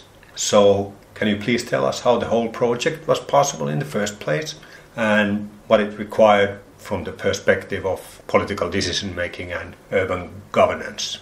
I'm very keen to hear that. Thank you. That's my brother from a different mother, Mikko, isn't it? Yes, yeah. Exactly. Some of the skaters in Nottingham call him Finished Chris because we're both bald and got beards and wear 5-panel hats, and he's a lot bigger than me. So he's kind of like a bigger, better version of me. And please, skateboarders in the world, like take some notice of the achievements of Tampere. It's just an incredible story and a beautiful place to visit. So I think the drivers of Tramline Spot are 2 or 3. Long-running, ambitious, imaginative, open-hearted activism that broke down a lot of I'm not trying to like take credit, but I think Skate Nottingham as a thing bigger than me made it something that the city council wanted to go with. They couldn't resist it anymore because there's just so much good news coming out of it that it became a bit of a no-brainer. So that organising, and I think Jamie Martin Edwards in Skate Suffolk and Will Ascot in Free Movement have both said around, often the thing that gets the most pushback from skateboarding is the lessons, the sessions, the delivery. It's a bit kooky, it's a bit weird, what you're doing that for. But it's the thing that changes reality. It's the delivery on the ground that changes the world. If you're not doing the delivery, you're not going to make the space, you're not going to create the goodwill to get the spot. So Skate Nottingham's hard work, being out there, rain or shine, with the kids every Saturday for 5 to 6 years now, that's what makes things like Tramline Spot happen. And it's exactly the same case as in Tampere. That's Temu and the guys just graft. The second thing is the absence, the crisis, the space created, the bad luck and the good luck of there being a space, and the city needing us. And the heritage. There's a historic space just by Tramline Spot with Broadmarsh Banks, Mark Gonzalez, Carl Shipman, all these kind of... Vaughan Baker has got an amazing line there in the first Unabomber video. These sort of weird brick banks. So there's a feeling of heritage and legacy that we couldn't fail. We had to create the space. But Miko's right, it's still super rare, especially in Britain, that we get a city centre space that is right in amongst it. It's not peripheral. That is co-design, like 200 to 300 young people have been involved in the design. It's not perfect. The resin still needs redone in some of the cracks. It's got a rotting shopping centre to one side of it that leaks, and someone just nicked our bucket. But it is super rare because of a mixture of activism, luck and bad luck, and heritage. Okay, I have 2 last questions. So this one is from Lucy Adams, which we talked about earlier. So she said, I guess the question I'm asking myself and think we've spoken a bit on before is about getting better parks for skaters. So it would be something like, how do we get the staple how do you say that?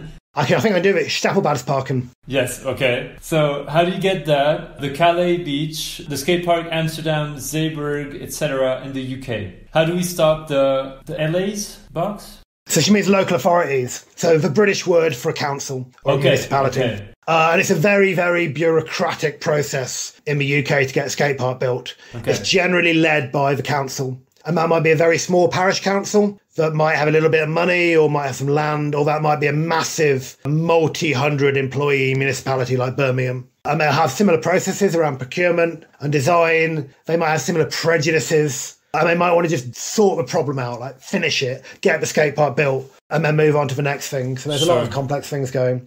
I think, and it's a pity that it couldn't be voicemail, so you might have all have had the contrast of Lucy's efficiency of communication and strong southern accent compared to my Midlands northern drawl.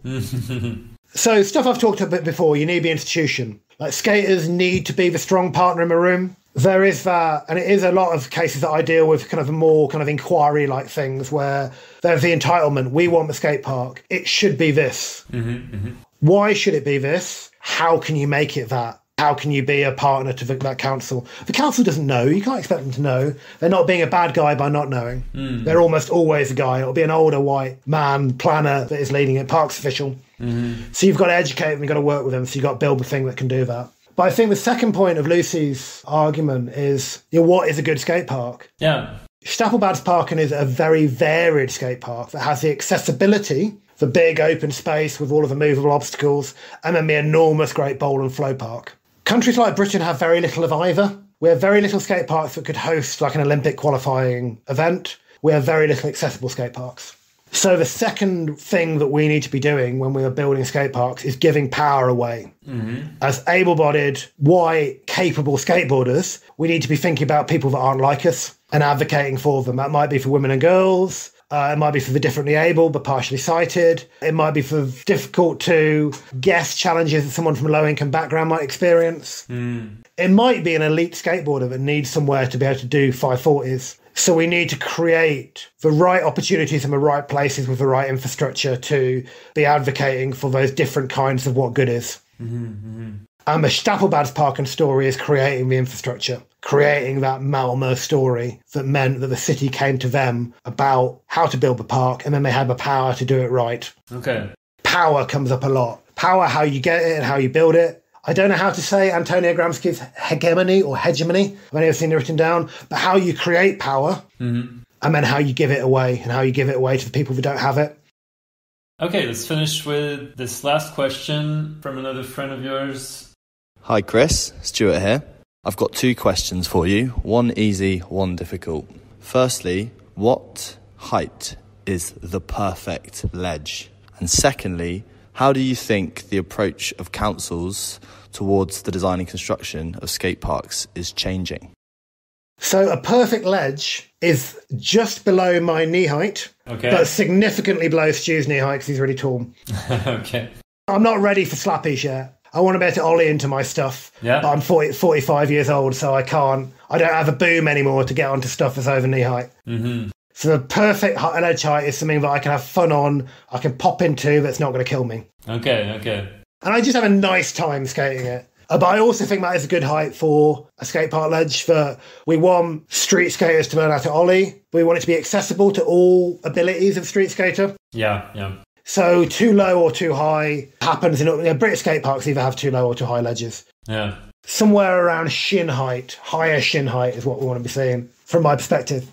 His next point is it's how is things changing? And he and I both know that things are changing for better, but they remain very frustrating. So Stu's had a number of difficult experiences with some London boroughs that have promised big and then have reduced the extent of those promises. So there's been a lot of kind of nascent skatable space projects that may have happened in London that have either been temporary, like the Strand, or have kind of not happened, or have got massively long lead times. It's amazing that we're having these conversations. Stu has some significant kind of property development chops, so he can make arguments around sustainable transport, greening. And I think that's what we need to be doing. We need to have these multifaceted arguments with local authorities. active transport, health inequalities, mental health, greening McGray and Betong Park, who Stu works for, are doing amazing work to make skate parks less like grey blobs and make them interesting and sustainable, low noise, low dust, all that sort of stuff. These are the ways we push that municipal argument further into our favour. And the other thing Betong Park are leading in Norway is skate parks in schools. So skate space as spaces for learning and cities for learning, because we can learn all these different things, not just skateboarding. That's how we continue to press our advantage. Skate parks that aren't just skate parks, skate spots that aren't just skate spots.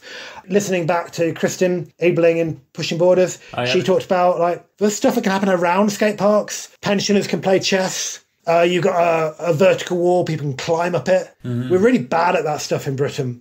So we will win more skatable space arguments if we win active city arguments, sustainable, active, child-friendly city arguments. And that's where we'll get these multi-use or multifunctional spaces. And as a street skater, that's what I want to be skating. I don't want to be skating a space with a load of like upper middle class kids who paid to be there, where I'm as white as everyone else and as male as everyone else. I want to be in the mix. You know?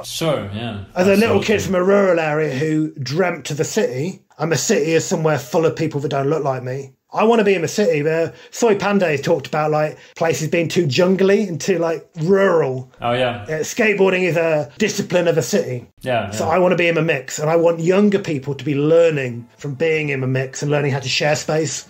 So creating multifunctional, multi-use spaces is the future, and that's how we'll win. Absolutely. That's a perfect way to end it. Thank you so much, Chris. Thank you, Quentin. That's it for my conversation with Chris Lawton. Follow Chris on Instagram at Glawtersnacks, GLAWTER_snacks. Follow Skateboard GB at Skateboard GB and Skate Nottingham at Skate Nottingham to learn more about the various projects he's involved with. Visit skatenottingham.co.uk and make a donation if you can to help them keep making Nottingham a more and more skate-friendly city, following the brilliant example of Malmö in Sweden. Thank you for tuning in. See you soon for a new episode of Beyond Boards.